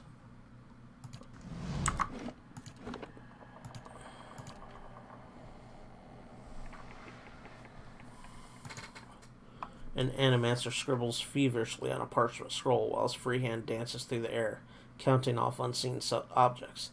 His lips move in silent discourse. As your shadow falls over a scroll, he looks up at you with mingled perplexity and irritation. Welcome. Can I help you? He forces a polite smile. Has anything unusual been happening around here? You must be joking. This is the sanitarium. Nothing is usual down here. He pauses, although now I think of it, the patients seem more agitated lately, but they're Caedmon Azo's responsibility, not mine. Mordred nods, taking a deep breath. Then, if there's nothing else, what are you working on? My area of focus is Wicts, more specifically how to cure them. What's a Wict? A Hollowborn who received a transplanted animal soul during infancy, one of Animancy's early efforts to cure the legacy, if not a successful one. He removes his spectacles and wipes his brow. They show signs of developmental abnormalities throughout their childhood, but when they reach adolescence, they become aggressive, feral, but still victims in need of care. Transplanting animal souls into children seems like an odd solution. We Animancers were trying to do something about the crisis, better than letting it swallow a generation of children. He stares at a fixed point on the far wall, and despite the controversy, it only went so far because at first it seemed to work. People called it the salvation. Children that had never been responsive to any kind of stimuli suddenly seemed aware of their surroundings, of their families. He takes a slow breath. The complications don't begin until puberty, but that's when the incompatibilities between body and soul take shape. Children become violent, ravenous, but we paid dearly for our mistake. I promise you, angry mobs hunted down Animancers and burned down their homes, with them still inside, often as not. People took to calling it the cruel salvation, and many still loathe us for it. But we wanted to stop the legacy as much as anyone. The public begged for our help, and we did the best we could. I still don't know if that absolves us. Why do you study Wicts? He huffs. What kind of question is that? Just think of all the families that could be healed, the lives that could be restored. What could be more important? His face is reddened, and he turns away from you for a moment. He shakes his head. Animancy has an answer here. I know it. It's simply a matter of working it out. I see. Good. He looks eager to return to his work. I'm looking for an expert on awakenings. I hear that Valiant woman studies them. You should go talk to her instead. Does the name Helig mean anything to you? Mordred starts. Helig, a colleague of mine. He was primarily a necromancer, but he was involved in animancy too. He worked at the sanitarium for several years. I dare say everyone here has heard of him. He clears his throat. He left his post recently. I believe he was seeking new opportunities in the Valiant Republics. He leans forward. The advances they're making in animacy really are quite remarkable. Surely you've heard. He coughs again. Perhaps you haven't. I've heard it differently. He slides his spectacles down his nose. Just what do you insinuate? If this is your idea of a joke, I assure you it's in very poor taste.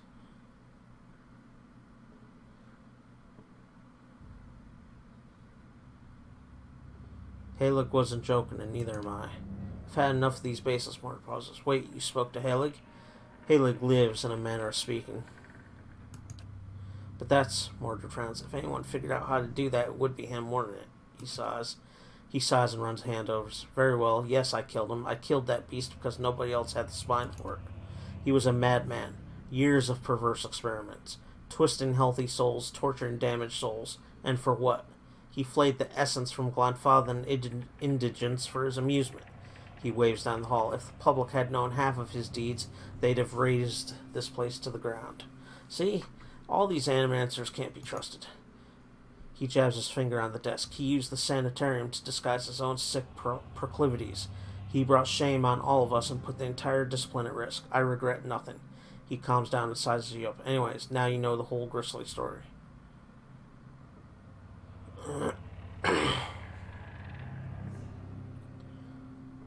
Helig said you stole a grimoire from him. Mordred's brow furrows. His grimoire? What's that madman been telling you? Give him the key. He said you keep it in that trunk over there. Honest. Mordred takes the key with a trembling hand. His eyes dart into the trunk behind you. You've been misled. There's no grimoire here, and Helig never intended you to find one. I lost the trunk key. That wretched thing has an insatiable hunger for blood. He shudders. Thank you for denying him. I hope I can convince you now to return and slay him once and for all. He has something I need. I don't know what he's promised you, but he's already lied to you about the grimoire. I don't have it. If what I've told you about that evil, deceitful man hasn't swayed you, I don't know what else to say. He turns back to his papers. Trust him at your peril. How do you do? About Helig. Yes, what about him? So you killed him to save your own reputation? Mordred snorts. The reputation of the whole discipline, rather. You realize there are groups in this city looking for an excuse to have us all hanged. He shakes his head. I won't see the knowledge we've worked so hard for lost because of one man's madness. He jabs his finger on the desk. Oh, I already read that. He wants revenge. No doubt, he spreads his hands, but now you understand why I killed him, why someone had to. If he sent you, I only hope I can convince you to return and slay him once and for all. I'll consider it. Consider also the kind of man he is and the kind of things he's capable of. Don't trust him. I must return to my work. I wish you well.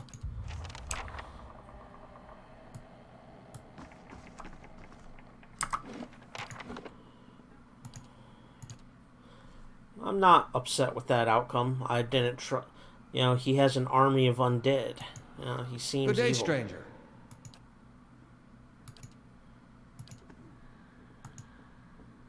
Examine the trunk more closely. The lack of dust on the trunk's surface and the long scratches on the tile floor suggest that the trunk is frequently used and moved throughout the laboratory despite its considerable size. Deep yet narrow gouges score the wood at the edges of the trunk. They look like claw marks. Open the trunk. The heavy lock holds the trunk shut. It's too sturdy to break and the mechanism looks too complicated to pick. You'll need to find the key. Well, I gave the key away. That might have been a bad idea.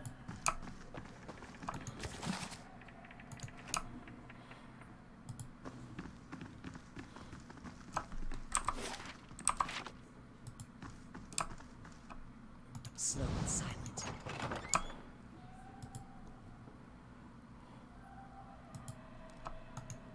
Strange device seems to thrum with power.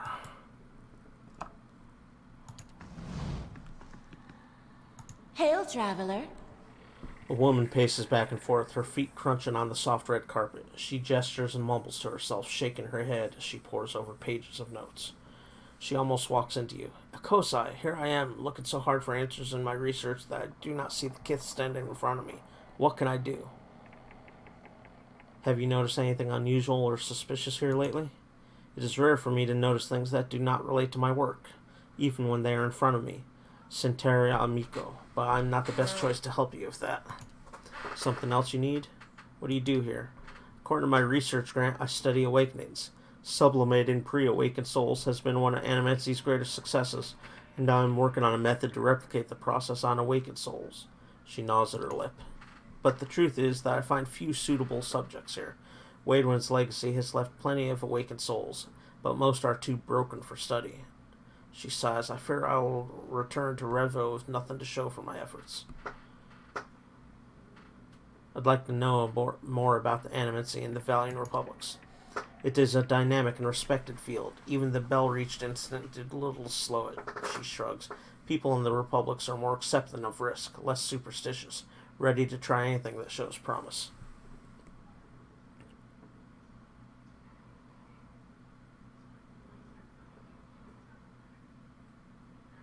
But animancy also has the potential to do great harm.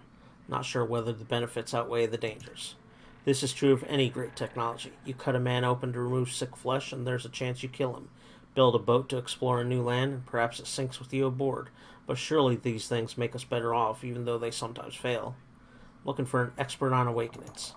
She laughed bitterly. Ack, that would be me, though the lack of research subjects has made me more of an expert in counting floorboards. I would like to transfer animancy's success in buttressing pre-awakened souls to soothing those whose souls have already awakened. But I need subjects, and most of the patients here are too broken to produce reliable results. It is a tragedy to have come so far for nothing. You're in luck. I have a volunteer. She springs to the ball of her feet, beaming. Gallard, who is it? Ella's lips curls into a frown. I don't know about this. She grins more broadly still. Don't be silly. The process is perfectly harmless. All you must do is stand in that cage. I beg your pardon? I jest. You Adrians are so uptight. I do not even know what the thing is used for. It belonged to the last occupant of this office, I think. Now, they upgrade him to a cell. Again, I jest. She rubs her hands together, getting down to business. So I need you to sit here. She takes Aloth by the shoulders and steers him to the couch. And try to relax, but don't try too hard. Then you will not be relaxing. Indeed, his eyes are humorless. And you must also wear these. A little cold, but the copper will help conduct your essence. The animancer fastens thick copper bands to Alice's forehead and wrists. As she ratchets them tighter, his face twitches with suppressed irritation. Now I will examine your soul through my scope. She reaches into her desk and produces a long, chambered tube. Knobs, dials, and small toothed wheels run along the side of the device. It is fitted with ADRA lenses cut to different thicknesses and concavities. By manipulating them, I find the angles and densities that will allow me to track the anomalies in your soul. How exciting. I've never seen this sort of thing performed. Can appears at the device with interest. It seems suitably complicated. Does this mean we'll get to talk to Isilmer more? I like that lady. She raises a finger. But first, we must find this cunning interloper. You'll answer some personal questions while I make adjustments. Sagani pats his arm. Don't worry, I'm sure we won't hear any of it. Alice squirms on the couch. Very well. She holds the scope to her eye and flicks a knob. To begin, tell me something personal. Something from a time before your awakening. There's nothing to tell. I was just a normal child living in the Sithwood. He looks to you, his face is set in a frown, but the rigid edges of apprehension show through nevertheless. Talk about your parents. What do you remember about your home? What do you remember about your home? As you speak to Aloth, you feel your voice like a bell in your chest. It tolls softly, luring him into the mists of his own memory. Belisage doesn't seem to notice anything, but you feel as if your words are smoothing his essence, untangling its many threads. He closes his eyes. Comfortable, modest, quiet when Mother is away, which is most of the time, quiet enough to hear the clink of glass on wood. This is when I know to be most careful. Father's good about hiding the bottles. Mother, when she is home, is good at pretending not to notice them. This is good. I'm starting to see something. Continue. Tell us about the time you awakened. She bites her tongue as she twists one of the dials. I am in my 5th year of training. Mother is home. I can let my guard down a little because when she is around, he is usually angry of her. But he has heard that I have had trouble casting missiles, that my flame shields are unstable. He is furious that I've failed, and Mother's presence reminds him that he has failed too. The first blow takes me by surprise. One moment I am sweeping the kitchen, the next I am sprawled on the ground, stupidly looking at flecks of my blood on the tile. His boots, glistening with fresh polish, thud across the floor. He kicks me in the stomach, and I curl up to shield my vitals. But it's pointless. Protecting one thing only leaves something else exposed. Still huddled on the ground, I retreat as fast as I can. I retreat until the vision of the kitchen and my own trembling knees is nothing but a pinprick against a field of black. His jaw locks and his eyes twitch beneath their lids. Madicho, Belisage furiously cranks the knobs along her scope. He's hypnotized himself with his old memory. You've got to bring him out of it. Quickly, I almost have it. My guy is stoic and rational, so I will go with the rational choice. Ella's eyes snap open, but the expression you see in them isn't his. And what about those rattles you see in the space twixt your ears? They real now for you? Belisage sucks a deep breath through her teeth. That's it. I'm seeing a shift in his essence, something spreading and congealed him. She glances at you over her scope. Keep talking, he seems to respond to you. What brought you here? Cracking bones and voices high in ire. That warm molasses feeling that creeps down your gut when crisis is nigh. Belfado, we have flares of a totally distinct essence. She jots shorthand notes onto the page next to her, turns one clicking knob of her scope. Now, try to get the two of them talking. Aloth, ask Isilmir what she's doing. Isilmir, tell Aloth why you've awakened. Fi, he's the one needed me, hiding in his own bone bag like a turtle in its shell. Aloth's face twists in fury. I never turned it over to you. Good, yes, very good. She rests from her scribbling, only to make another adjustment to her scope. I can now see two separate patterns of essence. Where he ebbs, the other flows. It's as if the awakened soul fills the spaces that he leaves empty. She prompts you with a circling of her wrists, quill still in hand. Go on. Aloth, what's this about ceding space to Isilmir? He grits his teeth painfully. I've given her nothing. She usurps me in my own body. Aye, and I lend him a pair too. You should ask what did that old man of his. How the last time he laid a hand on us, I'd break it in 3 places. Alice's head jerks to the side. That wasn't your decision. It's never been your decision. And I was awakening, but now I'm stuck with you, and damned if I let your Ninian drag us both down the scupper. Act very good. She lowers her scope and consults her notes. I think I've finally got something we could work with. I've tracked Isilmir's essence throughout the exchange. She has had a particularly high density index during the most heated portions of their argument, and her essence seemed to localize most clearly in the lower portion of the subject's left rib cage.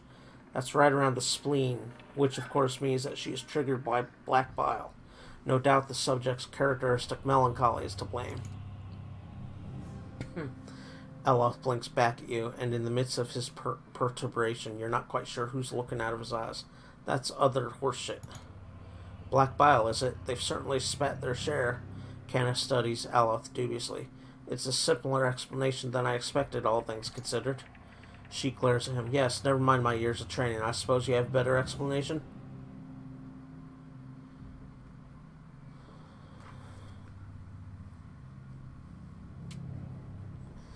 Isilmir manifests when Aloth is in danger or under pressure. Belsage carefully scratches her jaw, her gaze darting between you and Aloth. I suppose that could be true, she jots on a note. I'll have to check this against other research. He removes the copper bands. Well and good for you, but what does this mean for me? Belsage frowns at her notes, tapping her cheeks with a quill and making a grand show of concentration. However, you catch her stealing a glance at you over the pages. Isilmir tries to take control from you when she thinks you can't face a problem on your own. You can't let her make these decisions for you. She did you a favor by dealing with your father, didn't she? I think she's trying to help you stand up for yourself. You may not like her methods, but you should hear her out. It seems that Isilmir steps in when she determines that you're in danger. It's not clear yet whether this is a help or hindrance. I like number 2. If you had to listen to her half as much as I do, you wouldn't say that. He scowls, but you know something thoughtful in his friend. I've got a lot to process. Regardless, thanks to you for your help, Ponzeric. He does not look at Belsage. She sets her notes on her desk and returns to her scope. Well, I hope this has been as useful to you as it has been to me. I finally have material worth publishing. You'll be the toast of Fentre, Aloth. His grimace melts into a crooked smile. Aye, advancing the right-wise principles of animacy. Just what you've always wanted. As you turn to leave, you catch a darting movement out of the corner of your eye. Belsage is humming to herself, still occupied with her scope, but Aloth is holding her notes. He's just about to tuck them into his cloak when he catches you watching. He holds a finger to his lips, his eyes wide and imploring. Please, I don't want my personal information published like this, especially not after her nonsense.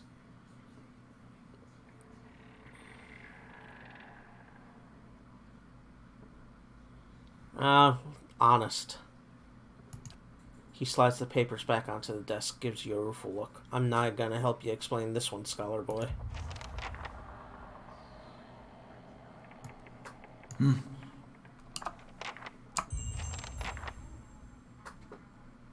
Sure.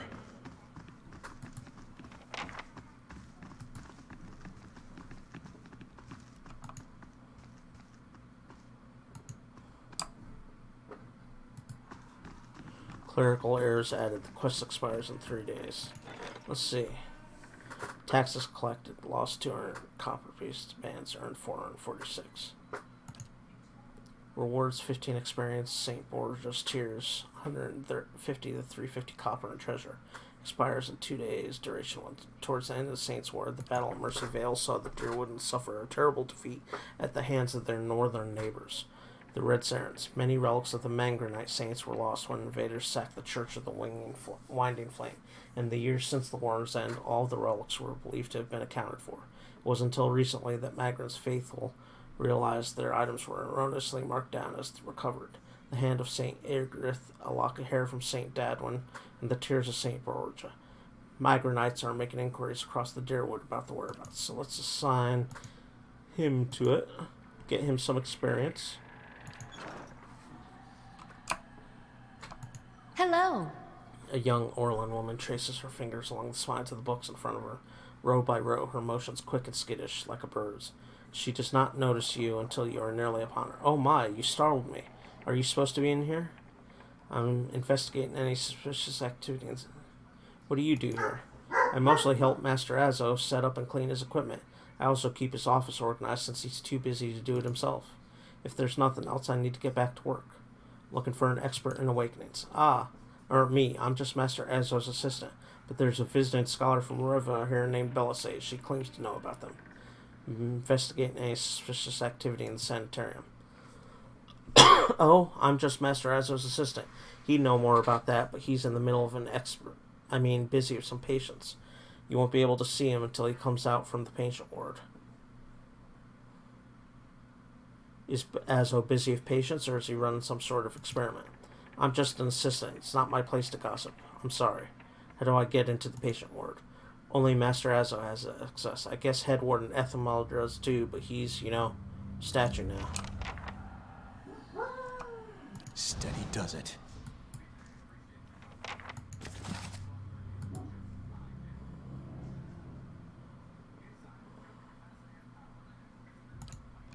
That's kind of shady.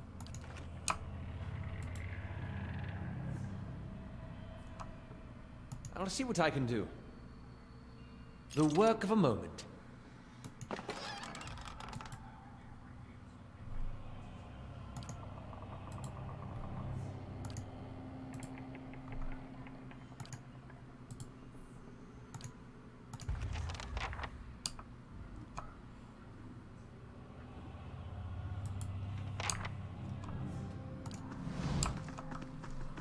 Let's How see may if I he has help? anything more to say now. About your parents. He looks at you cautiously. Yes? Why was your mother gone so often? She was invited to join a Hemnig with a landed Thane when I was very young. His estate was a 5-day ride from our home in the Synthwood, so that was part of it. It gives you the smallest of frown. The real issue, however, was my father. Despite his initial agreement with their arrangement, father was never happy with it. He would hound and harangue my mother when she was home. He wanted to know whether she was intimate with the Dane, and no matter how many times she swore she wasn't, it was never enough. As you can imagine, that led to her coming home much less often, even though she still supported us financially.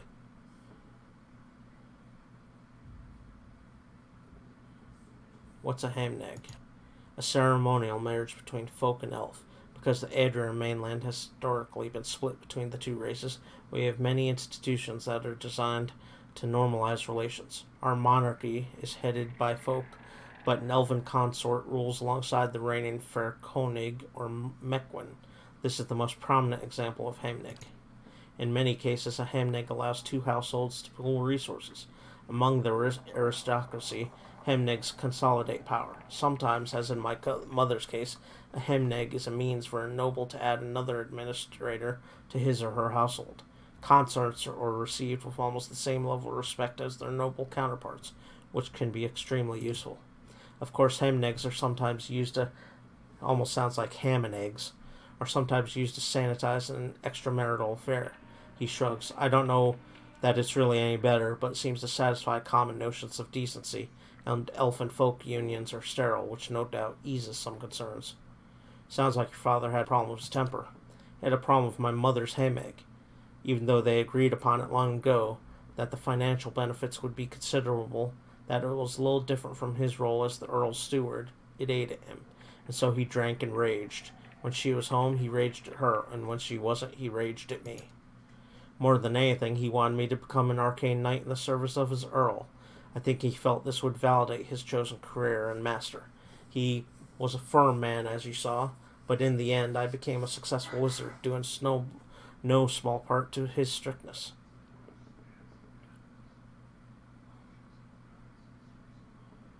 Nonsense, you accomplished it on your own, and you would have been fine without him pushing you. Are you so certain? I didn't know what I wanted from my life then. I surely wouldn't have been so focused without a little direction. That's all I really wanted to know. Very well. So now you understand a little more about Isilmir? He wrinkles his nose. No thanks to that animancer. My spleen? Black bile? Come on.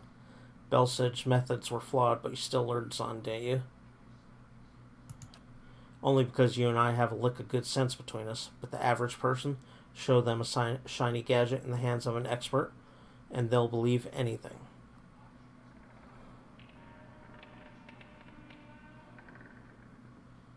I'm still on the fence about animacy. It's too decentralized. There's no one to keep the practice in check, no uniform principles or guidelines.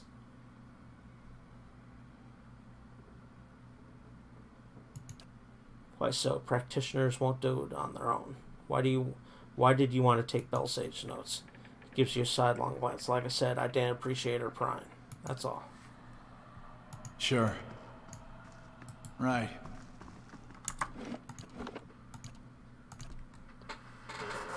Okay, let's go in door number 3.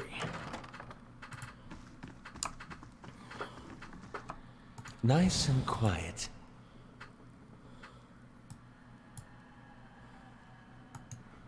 The edges of the cage are dented and scored with claw marks.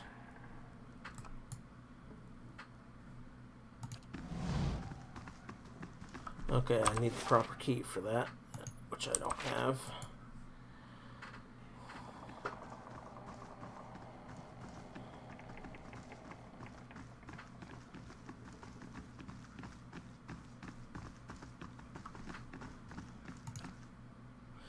Let's take this opportunity to rest.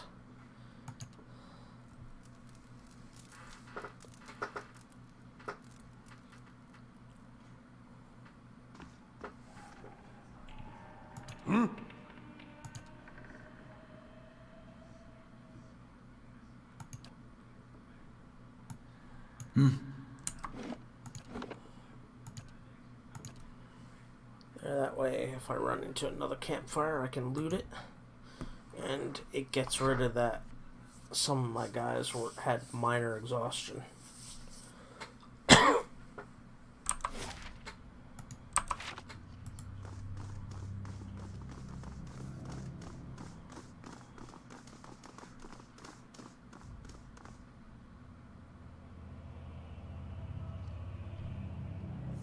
Well met, friend. I found records that Azo may be running some questionable experiments. Experiments? Cadman Azo is in charge of patient welfare now. He's not authorized to run any more experiments. I am disappointed in Cadman. I had hoped he would be the one to guide your inquiry. He'll be in his office or in the patient's wards. I'm granting you immediate access so you can find him. No doubt you will wish to speak to him further on this matter, and I for one am curious as to what he might have to say. Tread carefully in the wards. There are a few dangerous cases. I would also ask that you do your best not to agitate the patients. They have enough troubles as it is.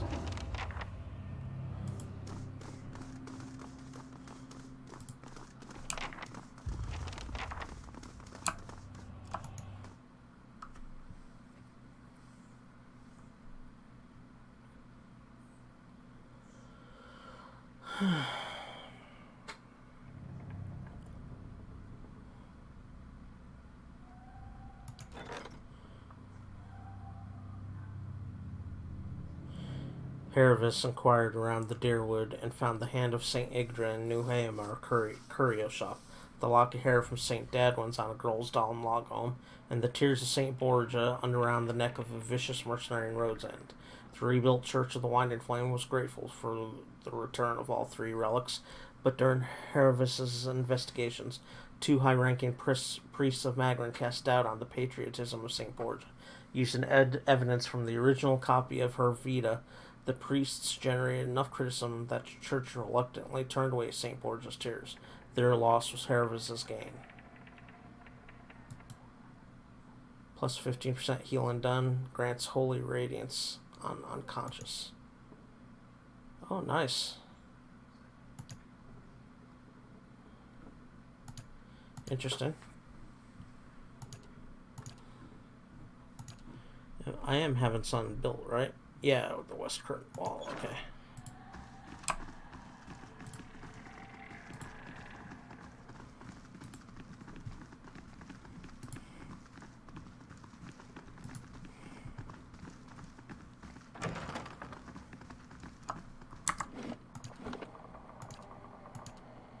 Let's talk to the assistant again. Well met, friend. Okay.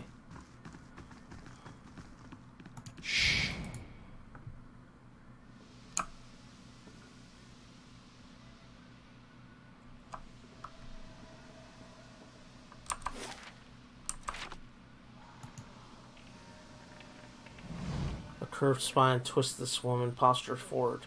Her greasy hair draped over her large eyes like vines. She smiles at you. You must be visiting someone. Then, noting your appearance, she adds, "Friendly visit, I hope." Do you, why are you in here? Behind her hair, her cheeks flush. I don't want to say, you'll think less of me. You could tell me I'm going crazy too. You shouldn't tease. No one here can help what they are. I know. I've tried. These last few years haven't been kind to me. They haven't been kind to anyone, really. I try not to think of it as personal. I lost my husband and both boys in the Saints, or my daughter. The legacy took her before she was ever mine. I made do. What else can you do? I moved into a tiny place in Andra's Gift. Got by mending clothes and on the kindness of strangers when I had to. But I was surviving and the gods were watching over me. I could live with that. Then one day this noblewoman comes in and wants this fancy gown fixed. Gorgeous thing, this shade of blue I've never seen before.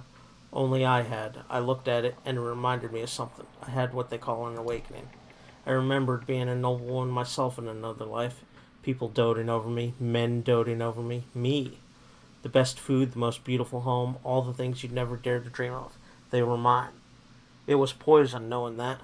All those things I had that I'll never have in this life, it did something to me. My food started to taste rotten. The walls in my little room seemed to close in around me. I stopped being able to sleep in my own bed. So I came here. It was that or break into an estate and start ordering servants around. Seems like such a silly thing to worry about. You don't have to tell me, but I can't get past it, and I start to wonder, did the gods choose this life for me? And if so, what terrible thing must I have done to deserve it?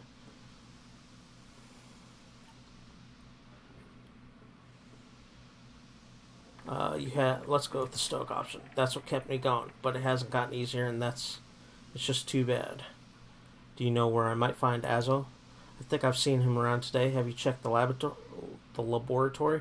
It shares a wall with his office. He's been spending most of his time there lately. What do you know about the Animancer Azo? Oh, I like him very much. Many Animancers could care less about their patients. Look at us like vermin for their experiments. Master Azo treats us like humans, even the very sick. You can tell he does this to help people. He's helped me understand a great deal about myself, and I know he's done the same for others. It's too bad what they did to him. He hides it well, but I know he's still affected by it. What happened to Azo? Farival's eyes dart back and forth, and her voice lowers to just above a whisper. They don't like to talk about it, but there was an accident. He was said to be one of the brightest in Deerwood. That was his reputation here, and that was what brought me to seek treatment. People say it was ego that drove him to try and solve the legacy, but that's hogwash. Even if he was a bit of a showman, he loves his homeland. He thought he could help. He wasn't one to speak of his work, suspected his colleagues might have tried to steal it, but he told me once that he had figured out a way to create a soul. Not a soul exactly, mind you. How did he put it? A proxy, I think he called it. Had some machine that drew energy out of the very ether. Can you imagine? The point is, it was going to help with the legacy. It was going to make Hollowborn into something easier to love and care for. Gods know that's something we need. Do you know what they call those empty little babies in Andra's Gift? No, tell me. They call them buoys, because so many of them were found floating face down in the water. These are mad times. Anyway, Master Azzo has scheduled a public demonstration of his work in Copper Lane. He was so excited. Then the next day he was locked in his office, turning away visitors, I heard, and he stopped seeing patients. I don't know exactly what happened, and I don't have the heart to ask him, but I'm glad they're letting him treat people again. Have any of the patients been acting unusually? Well, there's Batixa, who relives a murder she committed more than 5 lifetimes ago. Idelman, who they say only has half a soul and who was found collecting the faces of others because he believed his own to be a false one. Graham, he speaks in a language no one understands and wails at night sometimes. Different from their normal behavior, I mean. Well, yes, I suppose, but nothing they didn't volunteer for. Master Azzo let us know that a number of patients in the North Ward had volunteered for a new therapy and would be escorted to his laboratory to receive treatment. The North Ward has our most troubled cases. I'm glad some of them have chosen to get help. It seems to me it's gotten quieter over there since it started. It's Graham I see them taking in the most. He struggles, but he always was a bit of a wild one. Would I be able to visit the North Ward? They like to keep them separate. I don't know that I've ever seen the guards allow a visitor. Just Master Azzo. You might ask him. He's very sympathetic. Farewell. Huh? I shall be discreet.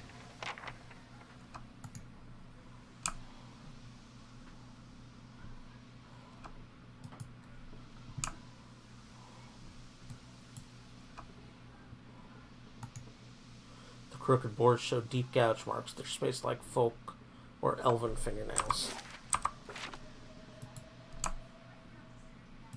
Let's go down here first.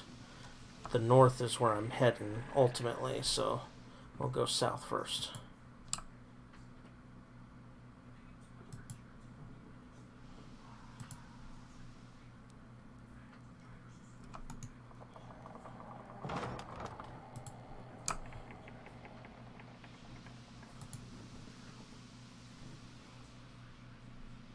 Oh.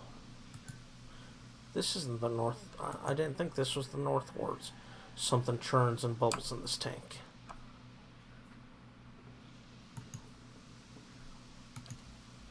The work of a moment. Ooh, a one-handed mace. Copper wires and conduits are shiny. The device is warm to the touch.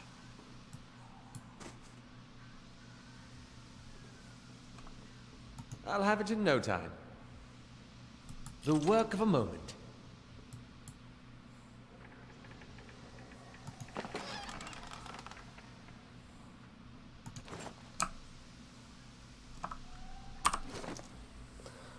Okay, let's take a look at things. This is light armor. Who wears light armor? He does.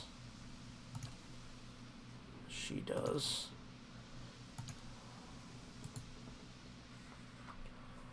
Recovery speed 25, 50.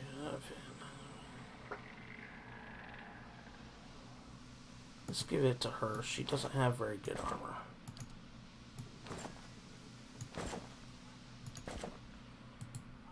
Let's enchant it.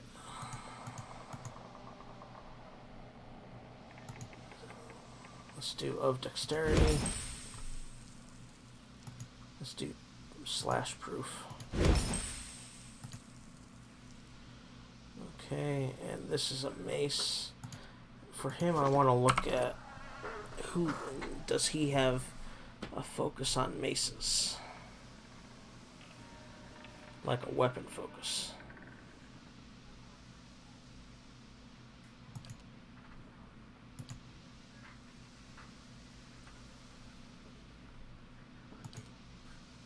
It doesn't look like it.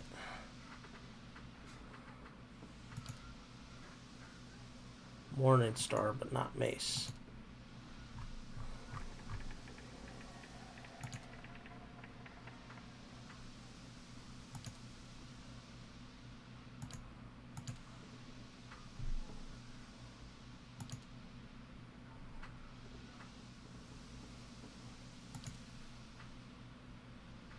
So my guy can use it if it's a better weapon.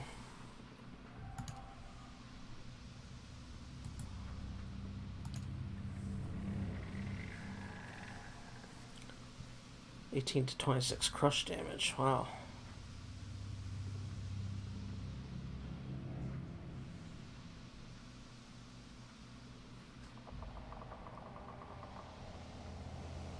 Oh, I definitely want to use that. Alright.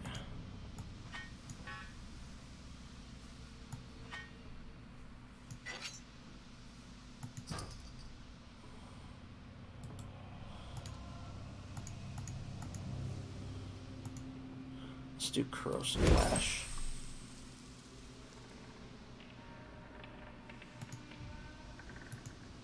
Let's do Primordial. Now, is the flail better than what he's using is the question.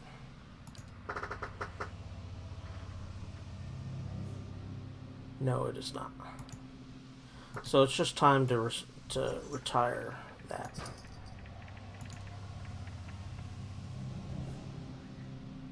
Alright. It's a cool looking weapon.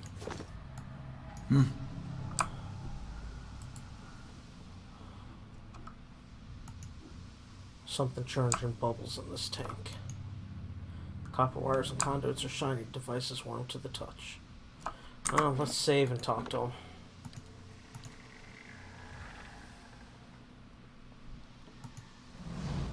A round-faced, balding man turns to face you. His upper lip is pulled upward slightly. By his pointed nose, exposing his upper teeth when he scowls. What is the meaning of this?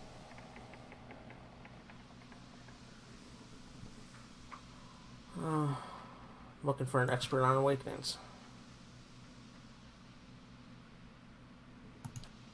Yes, well, Ethelmar hasn't done much good for anybody since he had his soul moved into an inanimate object, so I fail to see why I should let that sway me.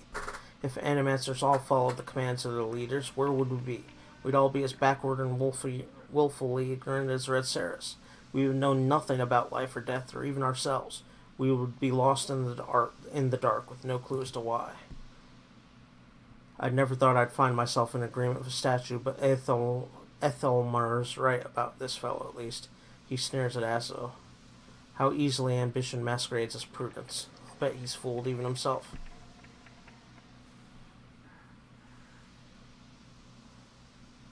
Surely there are other paths that don't involve risking lives. Indeed.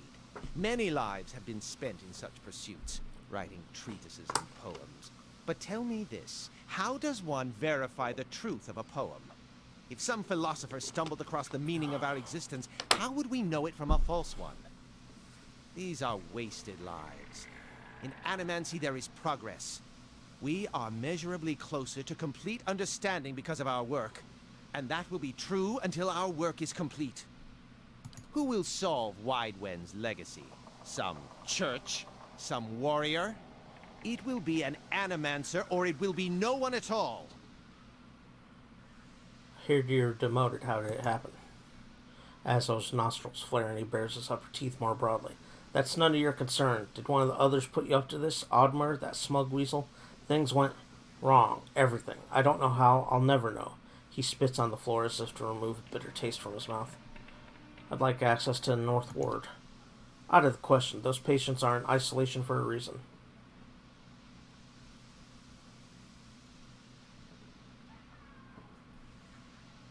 Let's use my perception.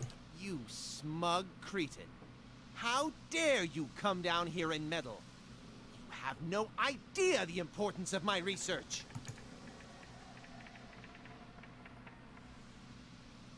Fine. Speak to them for all the good it'll do you. I'm sure the discussions will be fascinating.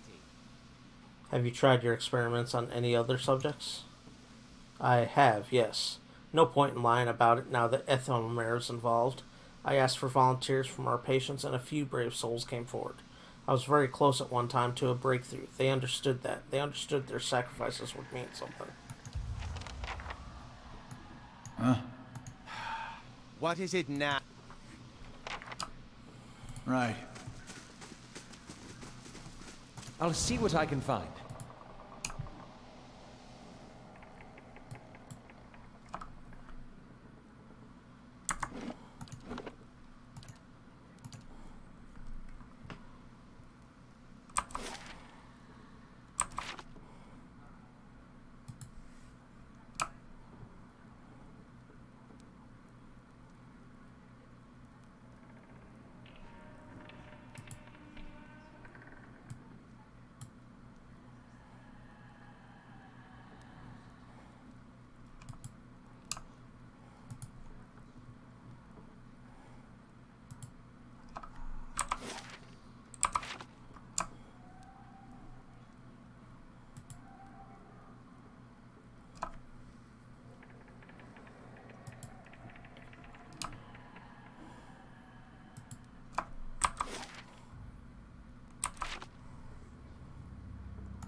Never a good sign if you're hearing screams in the night, dude.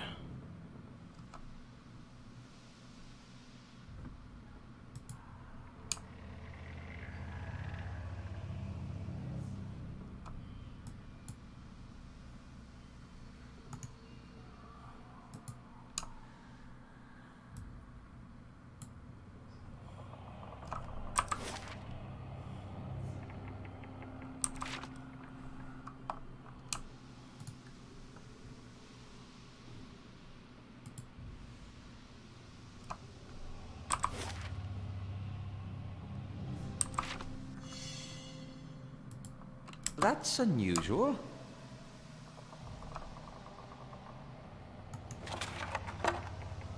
Blast gone.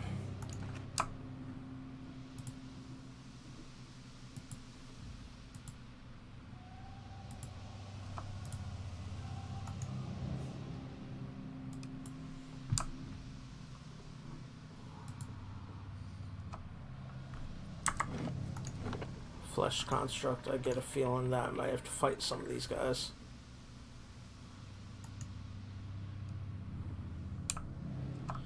Okay, so I want to finish exploring here, but I also want to explore these little cells on my way.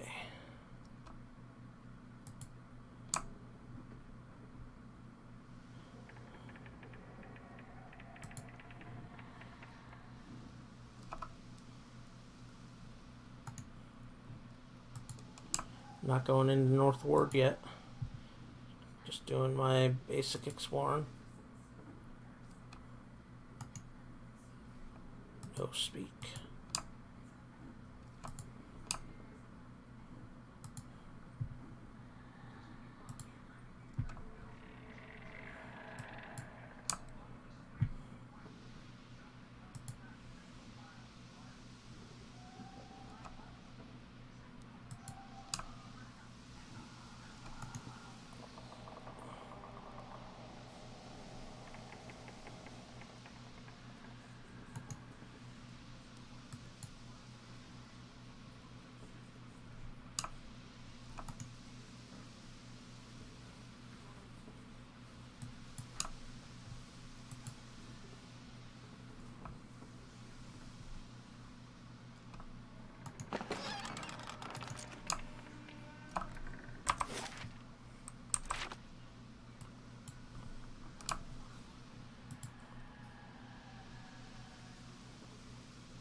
Poultry.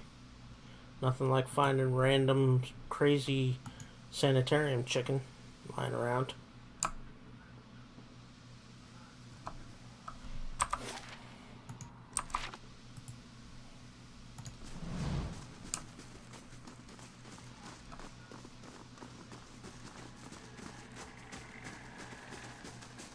Keeping quiet.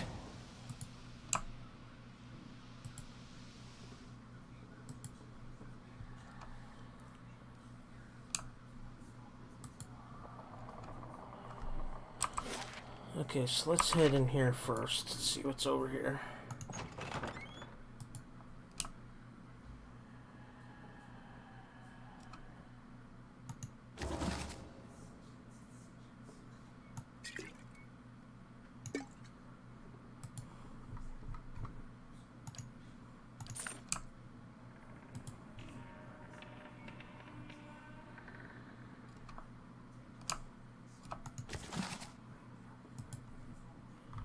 Monsters of the Dreadfire Archipelago.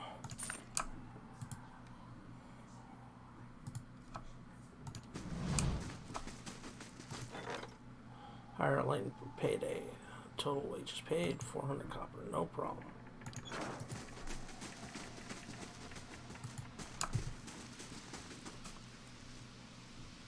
It's weird that they don't let you in there. Alright.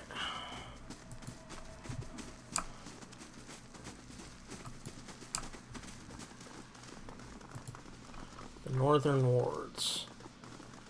Let's save. I'm sure there's going to be some crazy person fighting going on in there.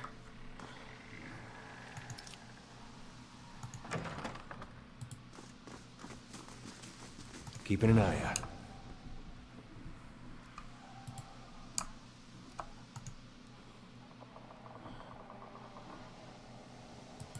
Oh, I can't open that door. Okay, thought I could. I could talk through some of these doors, it looks like. Is this my face? Tell me.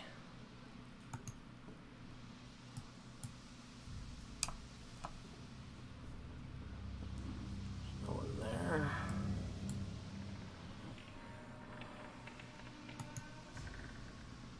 Thunder and sky, rain of blood, innocence must drown.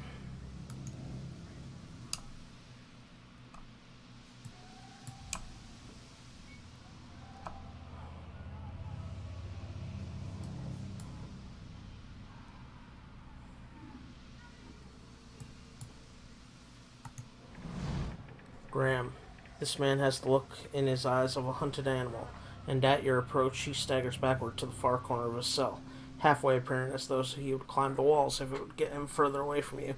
He cries out, a bizarre primal utterance like nothing you have heard. I need you to ask you some questions. Graham looks at you blankly. It is unclear whether he understands you or not, but his panic has momentarily subsided. He opens his mouth to speak, but the words that come out are half-formed, as though his tongue were cut out. They are impossible for you to discern, if indeed they are words at all. Aloth makes a noise of disgust. Those animancers did this to him. You could see what comes of their meddling.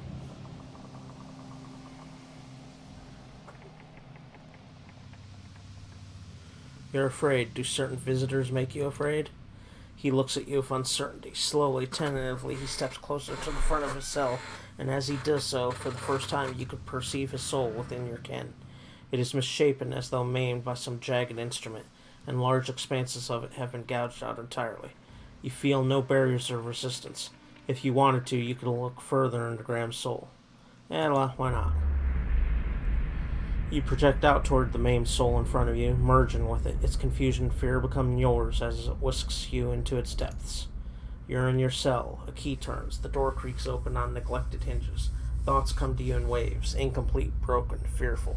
Standing at the door is a rotund, balding man. His upper teeth and pointy nose remind you of a rat. He beckons, apologetic. You don't want to go. Anything else. In your mind is a single word, and the word is no, but it dissolves before it reaches your lips. You press against the back wall, cornered. You cry out.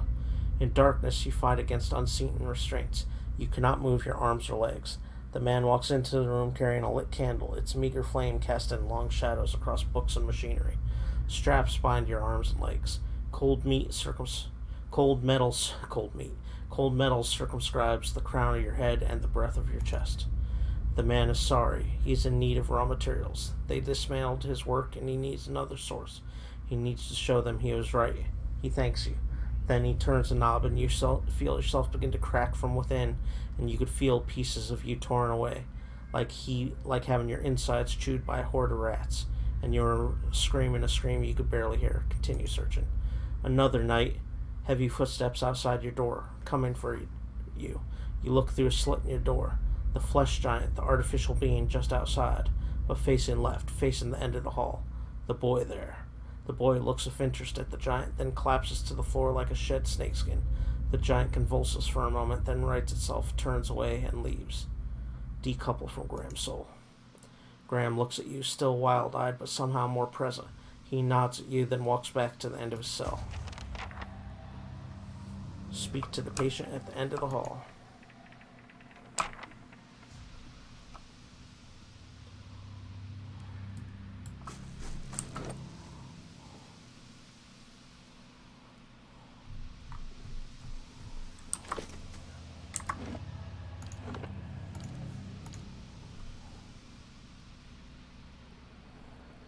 Nice and quiet.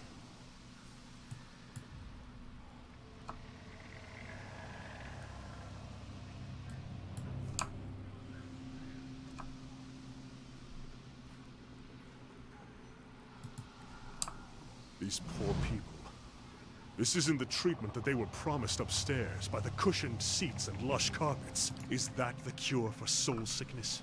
To be thrown into a cell and subjected to the whims of your captor?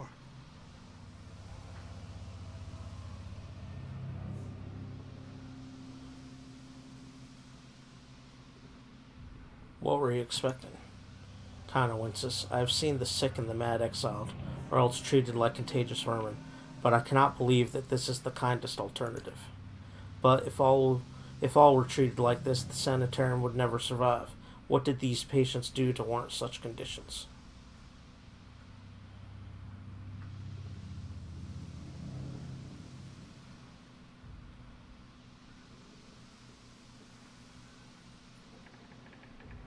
This is the cost of discovery. Someone has to pay it.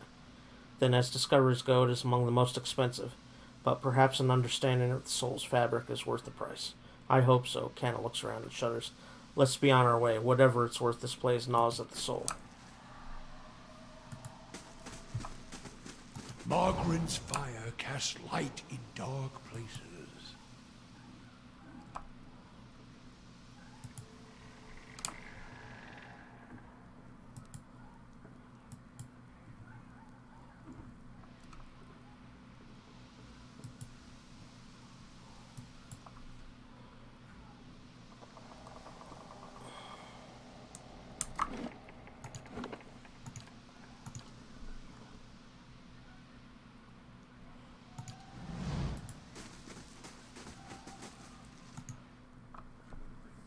Usgrim, a willowy adolescent boy, stands in the center of his cell, gawkish and stoop-shouldered. He stares straight ahead.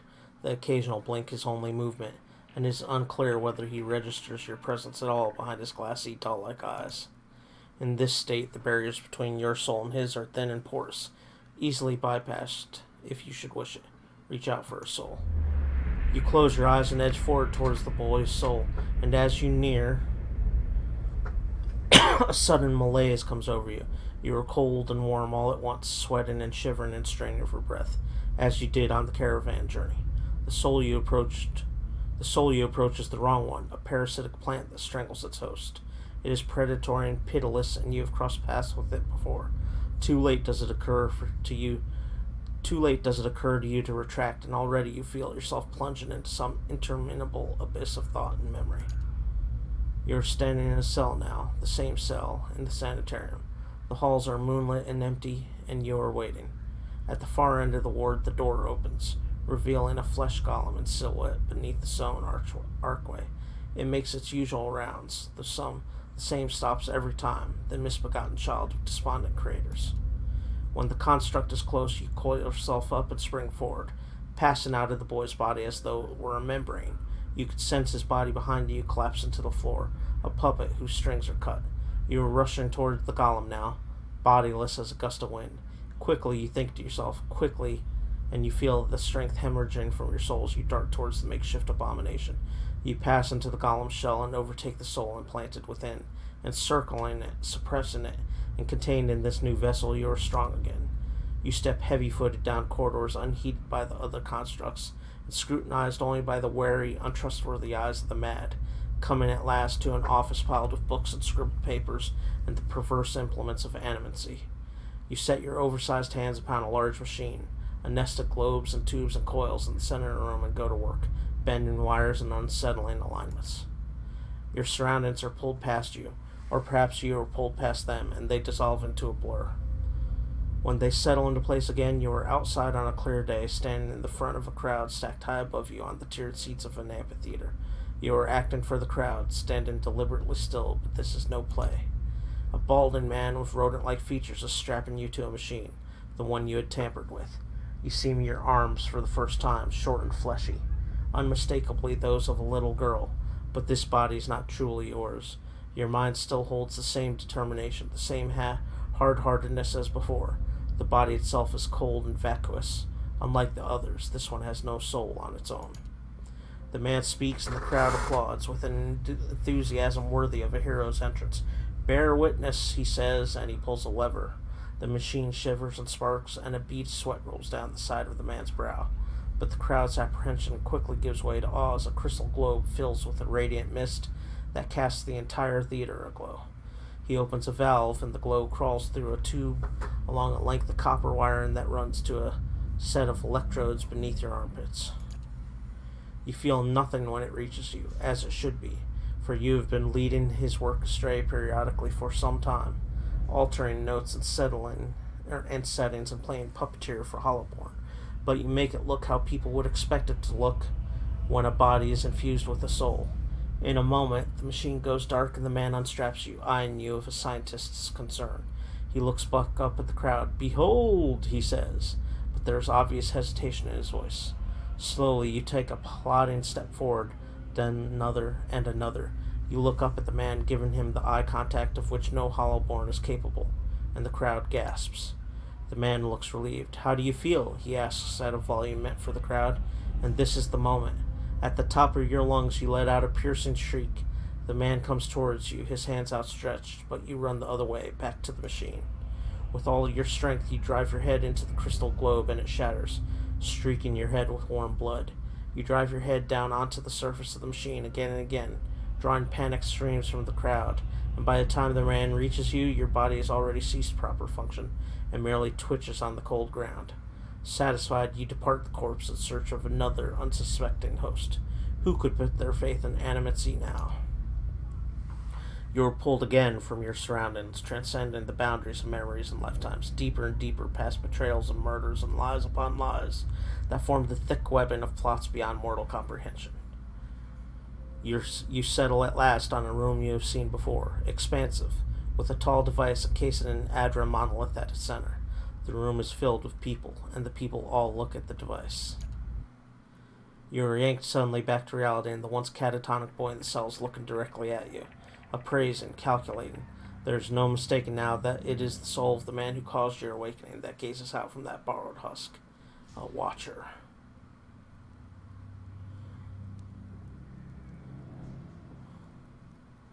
I believe we share a common past. I'm just looking for some answers. Is that so? He makes no effort to hide his disinterest, but he continues to search your eyes. He makes a slight grunting noise, and his eyes soften for an instant, and it seems that for the moment that he recognizes you. He opens his mouth to speak, then seems to think better of what he was about to say. His jaw tightens. I know your look. You hunger for answers that elude you.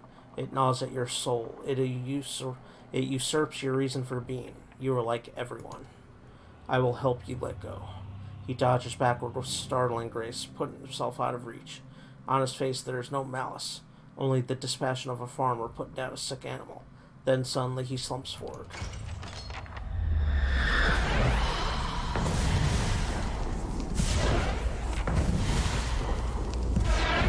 Oh, the golems. I knew I'd have to fight some of them at some point.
summon some skellies.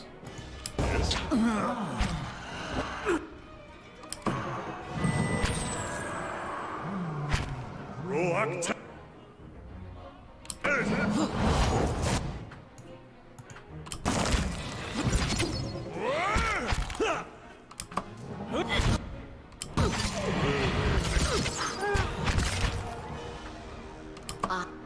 Arthur Rock.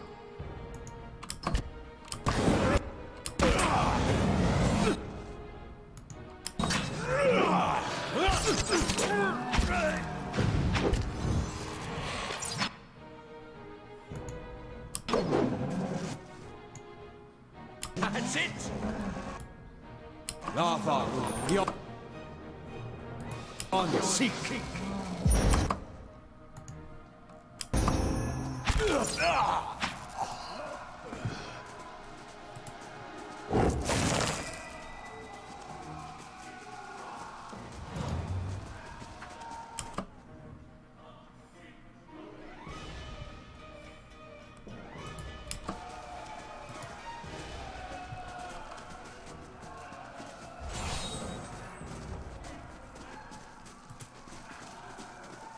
Nice and slow.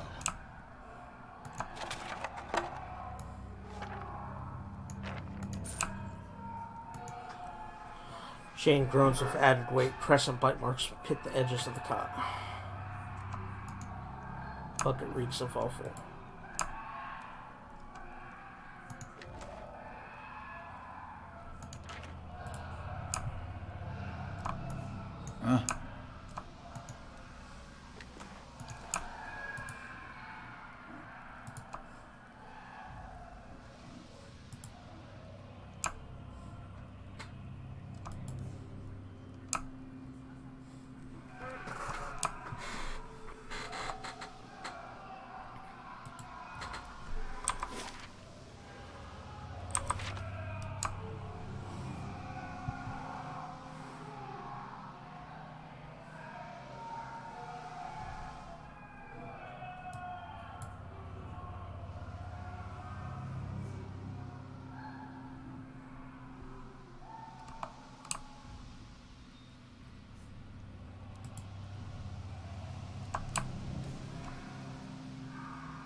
I shall be quiet as a calm sea, which is not very quiet.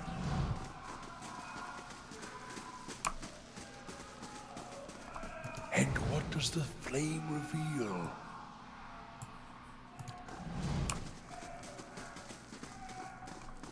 Hello? Hello?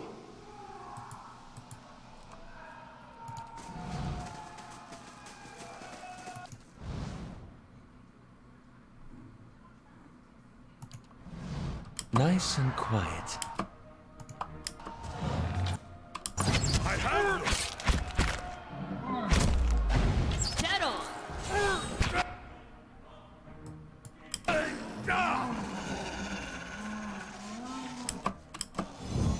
Let's go! Let's go! Let's go! Dead on!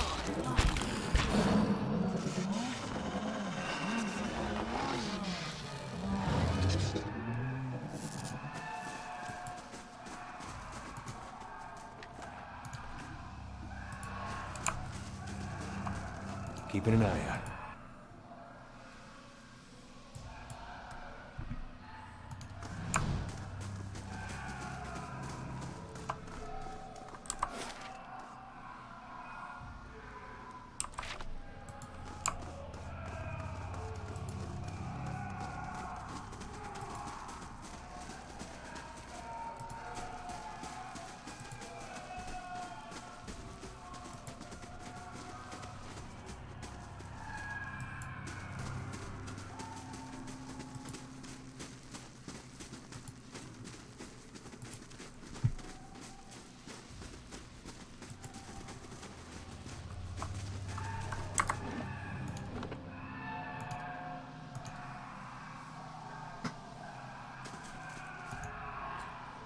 What have you done?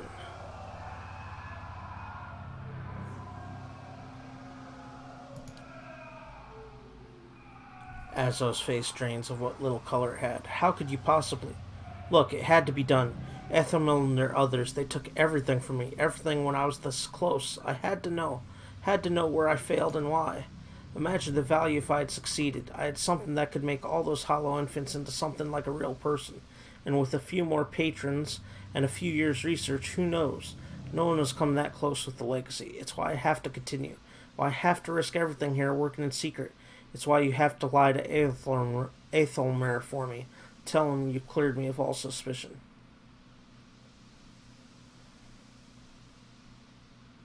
Gonna expose you for what you are. Then I can't let you get in my way either. I'm fine with that. You're an asshole.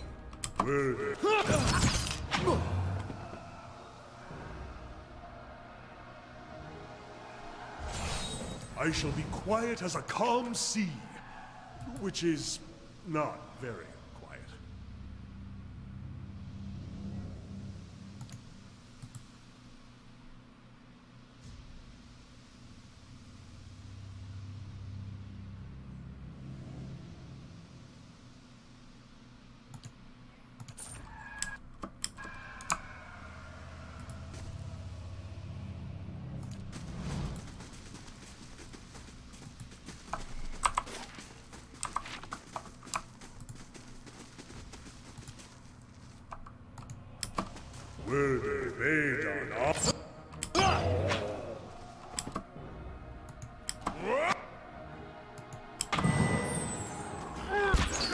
Let's go.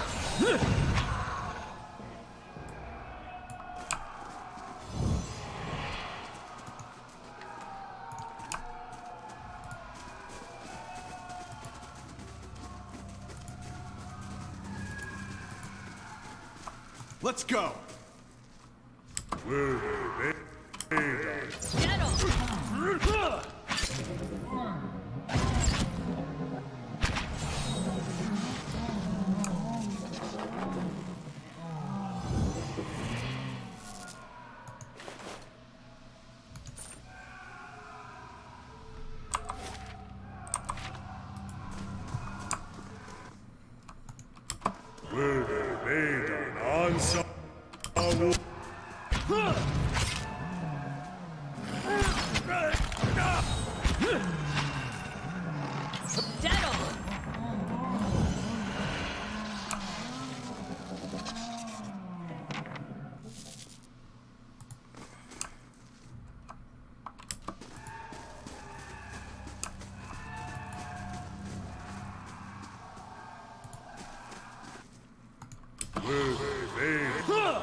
Putting these people out of their misery.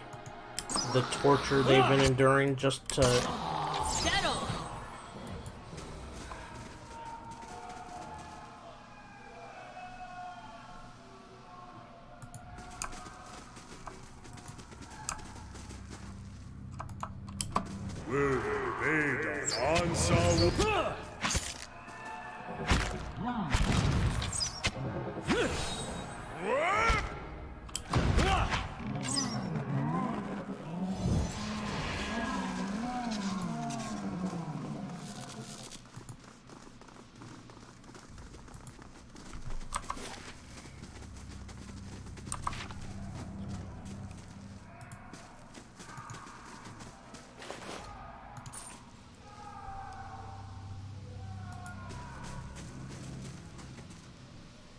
I shall be discreet.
What the blazes happened down there? You were given permission to ask questions.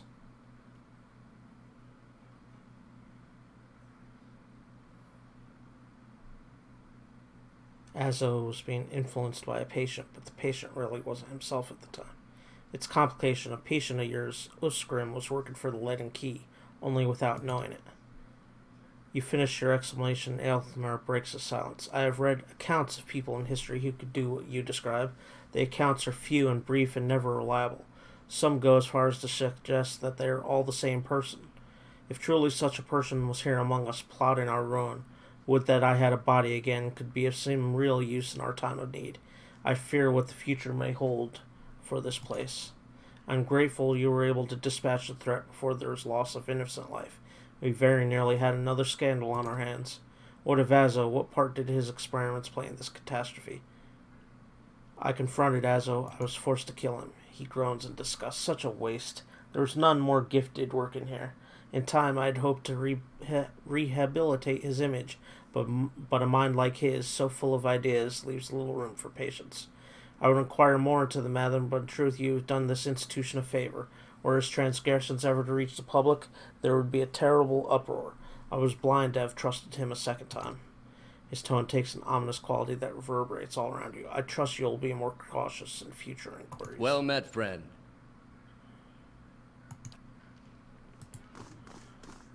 Well, if you animancers could be friggin' trusted and weren't so devious and hateful.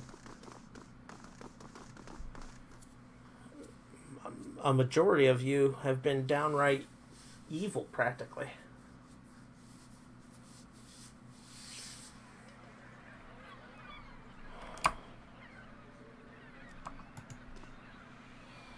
Oh, what's this? Good day, stranger. Beg your pardon, I have a message for you. You were summoned to Hadrat House, where Lady Webb wishes to meet with you as soon as possible. They say she's an ancient spider spinning her nets throughout the city. He gives you a careful look. If she wishes to see you, that either bodes very well or very ill. Where can I find Hadrat House? It's just over there, my lord, the southwest corner of Brackenbury. You'll find the lady upstairs. Tell me about Lady Webb. Do you not know Lady Webb? She's, well, no one's seen her exactly in a long time, but she's the mistress of Dunrid Row. Has been for as long as anyone can remember. He pauses, eyeing passerby of suspicion. Quietly, he continues, she's supposed to be old. Older than anybody. And she never leaves her room. Some say she's wasted away and she's just a pile of bones kept animated by dark magics. She's still at it, best anyone can tell. Learning things, keeping us safe, pulling the strings behind the throne too, it's said. Has a ring of ciphers doing her bidding, telling her everything that goes on. You do wrong in this country. Before you go asking the gods for forgiveness, best you ask Lady Webb first. What's Dunrid Row? A whole mess of ciphers run out of Hadrat House.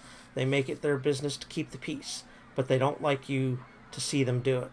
Problems in this city have a way of going away on their own, and when that happens, you can make a pretty good guess as to why.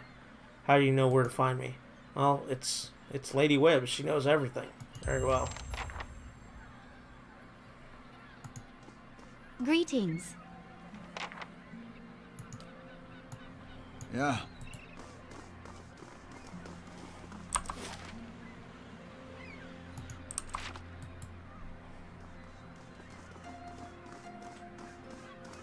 Let's go visit this Lady Webb.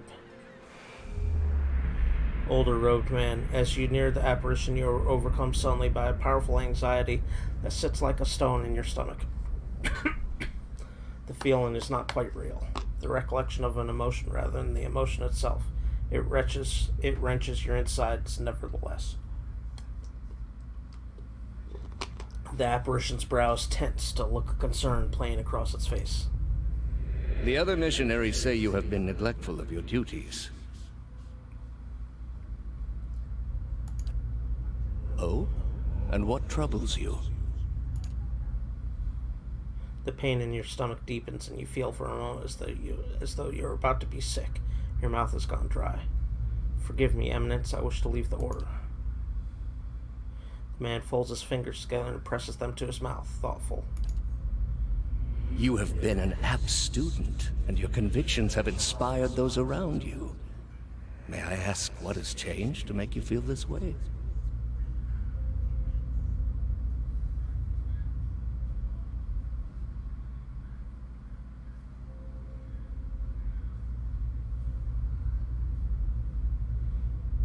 family is not taking my new faith well. They no longer speak to me.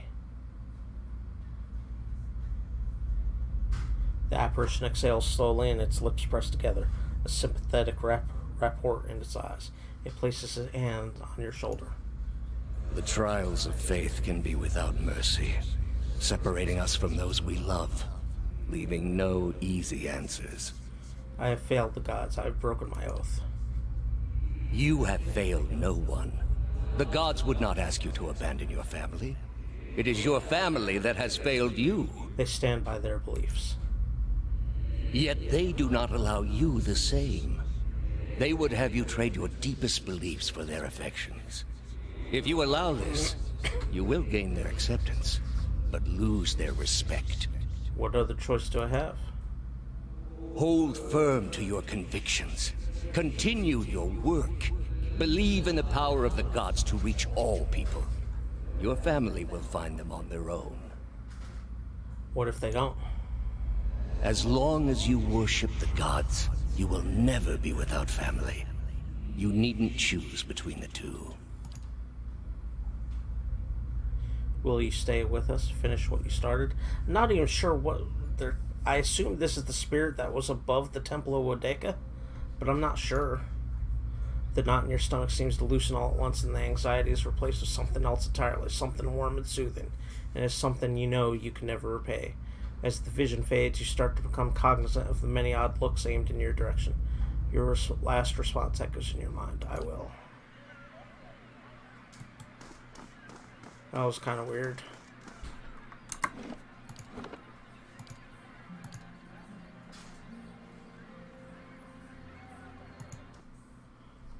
Alright, let's go talk to Lady Webb. Wrap up Brackenberry. I believe she's upstairs.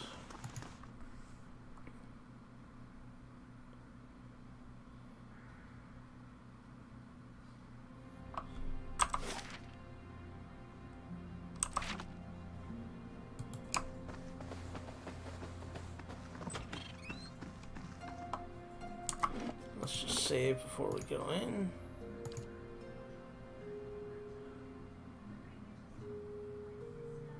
I shall be discreet.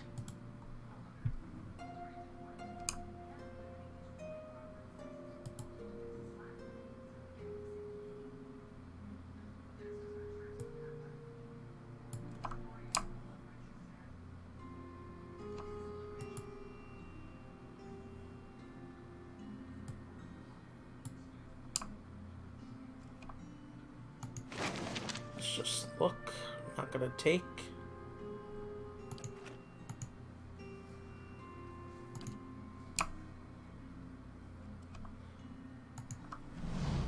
This woman clutches a thick stack of parchment with spindly, wrinkled fingers, their flesh stretched thin to near translucence with extreme age, a gossamer veil over pale blue veins.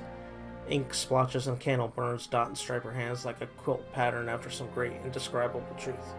She does not look up from her reading. So, the messenger conveyed my summons. A miracle that would make the reincarnation of Aothis look like a child's cantrip, surely.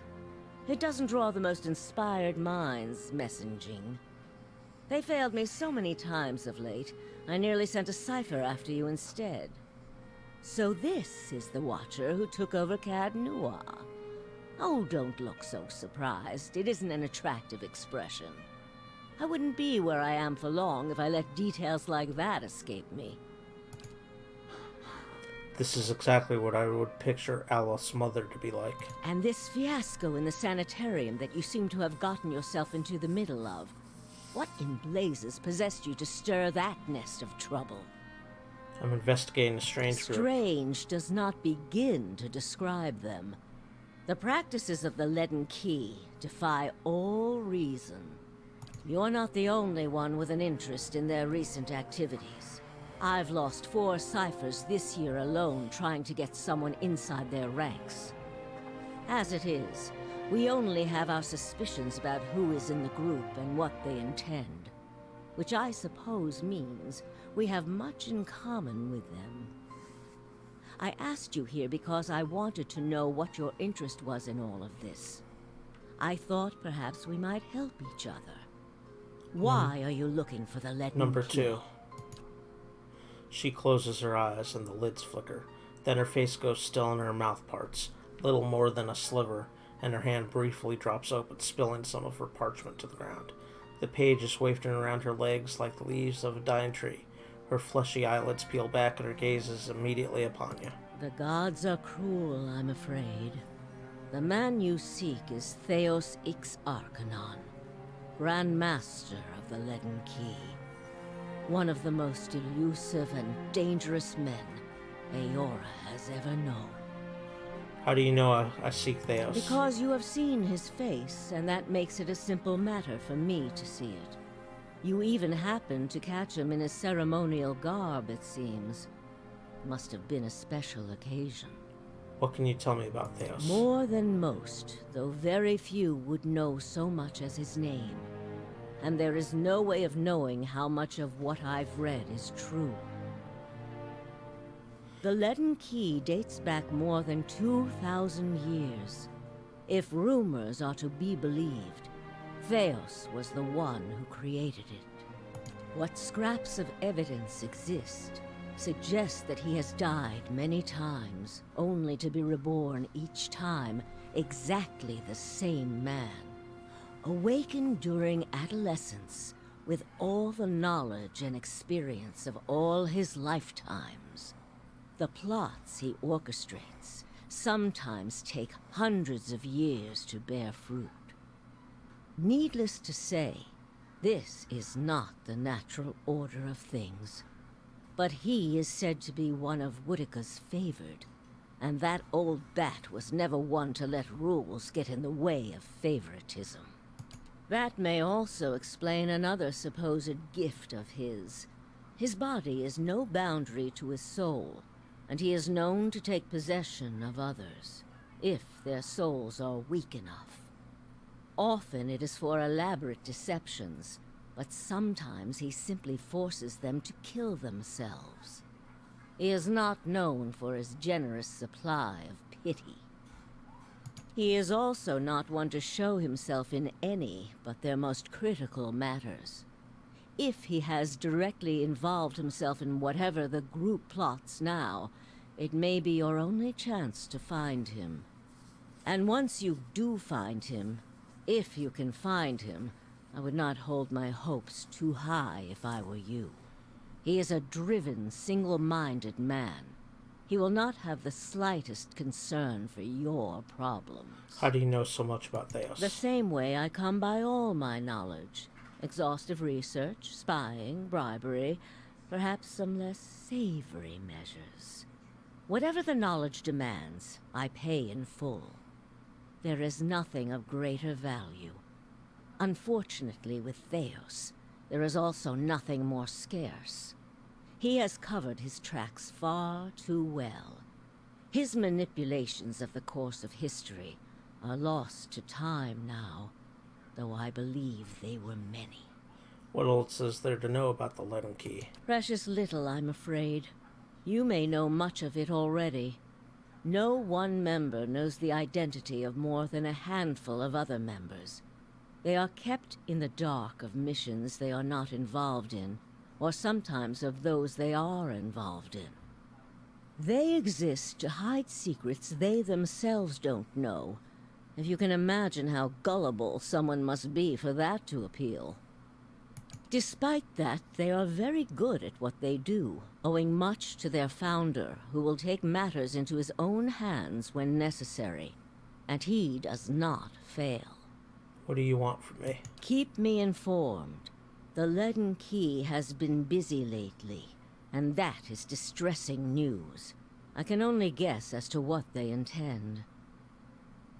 You seem to have a knack for turning the stones they've crawled beneath. Keep turning them. Dunreed Row will not stop you.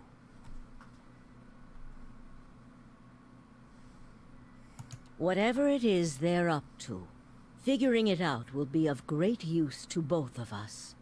In your case, it will surely point you to Theos. In return, I will share our knowledge with you as we learn it, and provide you with what assistance I can. Sounds fair. If you find your trail has run cold, come to me with whatever you have. There is much I may be able to do for you. There's something I could tell you about the Leaden Keys operations. Well, let's hear it.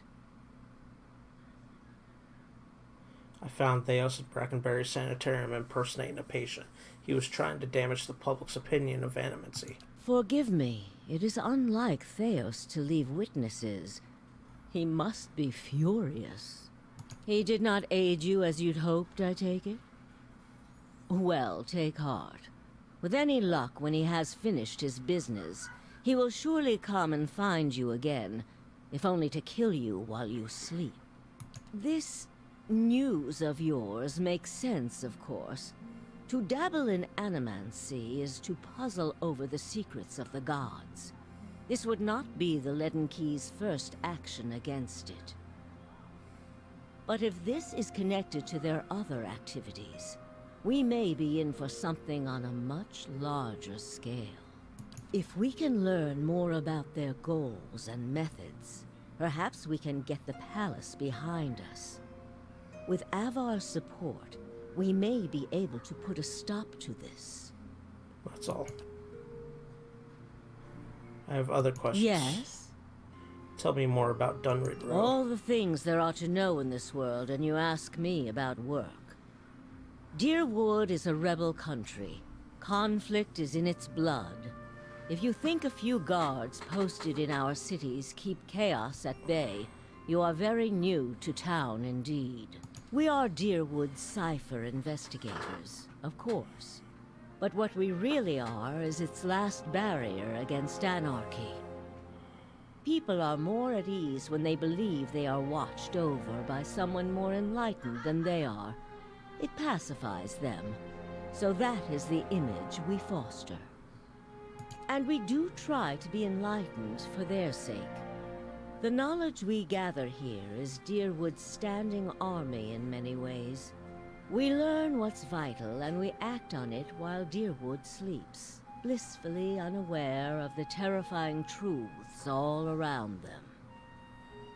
I wish I could tell people the things I know sometimes, but the truth is I don't think many of them could bear it. How did you come to be here? Me? I started this place, in a different time, under a different duke. I impressed the Duke with my research and my work ethic, and he became possessed of the notion that I would be ideal to lead a secret network of gifted investigators. I don't know how such an idea got into his head. Yeah, I bet you don't. How old are you? She gives a half-hearted gasp and covers her mouth with her crumpled fingers. You wicked man, where are your manners? Were you raised without a shred of decency? I lost count ages ago. Such a strange thing to celebrate, getting closer to death. Oh, I've had my share of work done to prolong my existence, if that's what you're wondering. I'm not ashamed of it. I'm not done here. There are things I still wish to learn. And I'll be the effigy if I let Berith carry me off before I'm through. There was a time when I considered enlisting the theorems of Pondgrum to extend my life indefinitely. I found the thought of devouring my political enemies to sustain my own life greatly appealing. I must have gone soft with age. Are you psychic? If you are hoping I can look at your hand and tell you whom you should marry, you can just wipe that notion from your mind. I do not know what will happen tomorrow. That is what I pay spies for. Being a cipher is not unlike being a watcher. You notice more about what is already there. Many can hold an object and know where it's been, or peer into the thoughts of people around them. They can also sometimes affect those thoughts, but that would be unethical, of course. A tiny, talented few pick up so much about the world around them, they can get images of things to come, but these are fleeting and unreliable. You said you don't know what will happen tomorrow. Who said I was talented? I don't. Least not that I can trust. And with me, it's only ever about one thing anyway. What's that? A quiet day at home. Is there a Lord Webb? There was. What happened to He him? believed in dying with dignity. He was old-fashioned that way, my husband. We saw the world very differently, he and I. But he was good to me while he lasted. Let's talk about something else. I have other questions. Yes? Apparently I don't have any other questions. Try your best not to die out.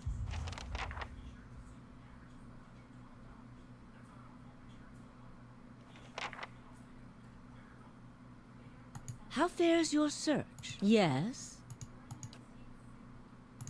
Well, Just you making sure mustn't there's play nothing with a new. woman. Okay.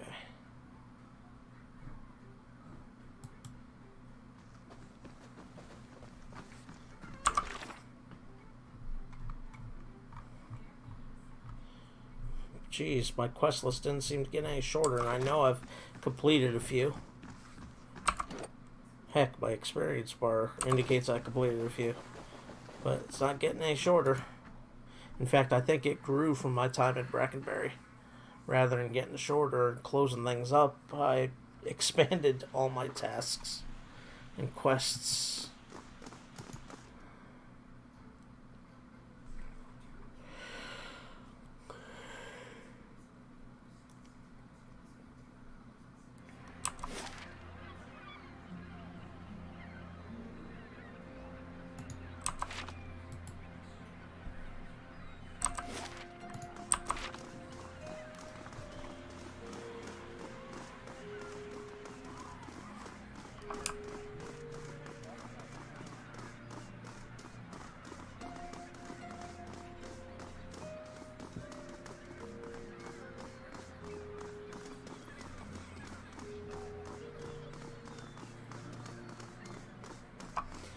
Alright, I think that's going to be it for me. We finished Brackenberry off. So we got Ondra's Gift and Heritage Hill to do. And then we'll start expanding out and exploring other locations and completing quests in other locales. So I'm going to save my game and call it an evening. And tomorrow's Thursday, so I'll be back at it. It is Thursday, right? Tomorrow? The day is just blurred together. Yeah, today's Wednesday, so tomorrow being Thursday, I'll be streaming 6:30 p.m. Eastern Time, as I always am during the week, Monday through Thursday, barring work getting in the way. So y'all have a good evening. Thank you for watching, and I'm going to head out.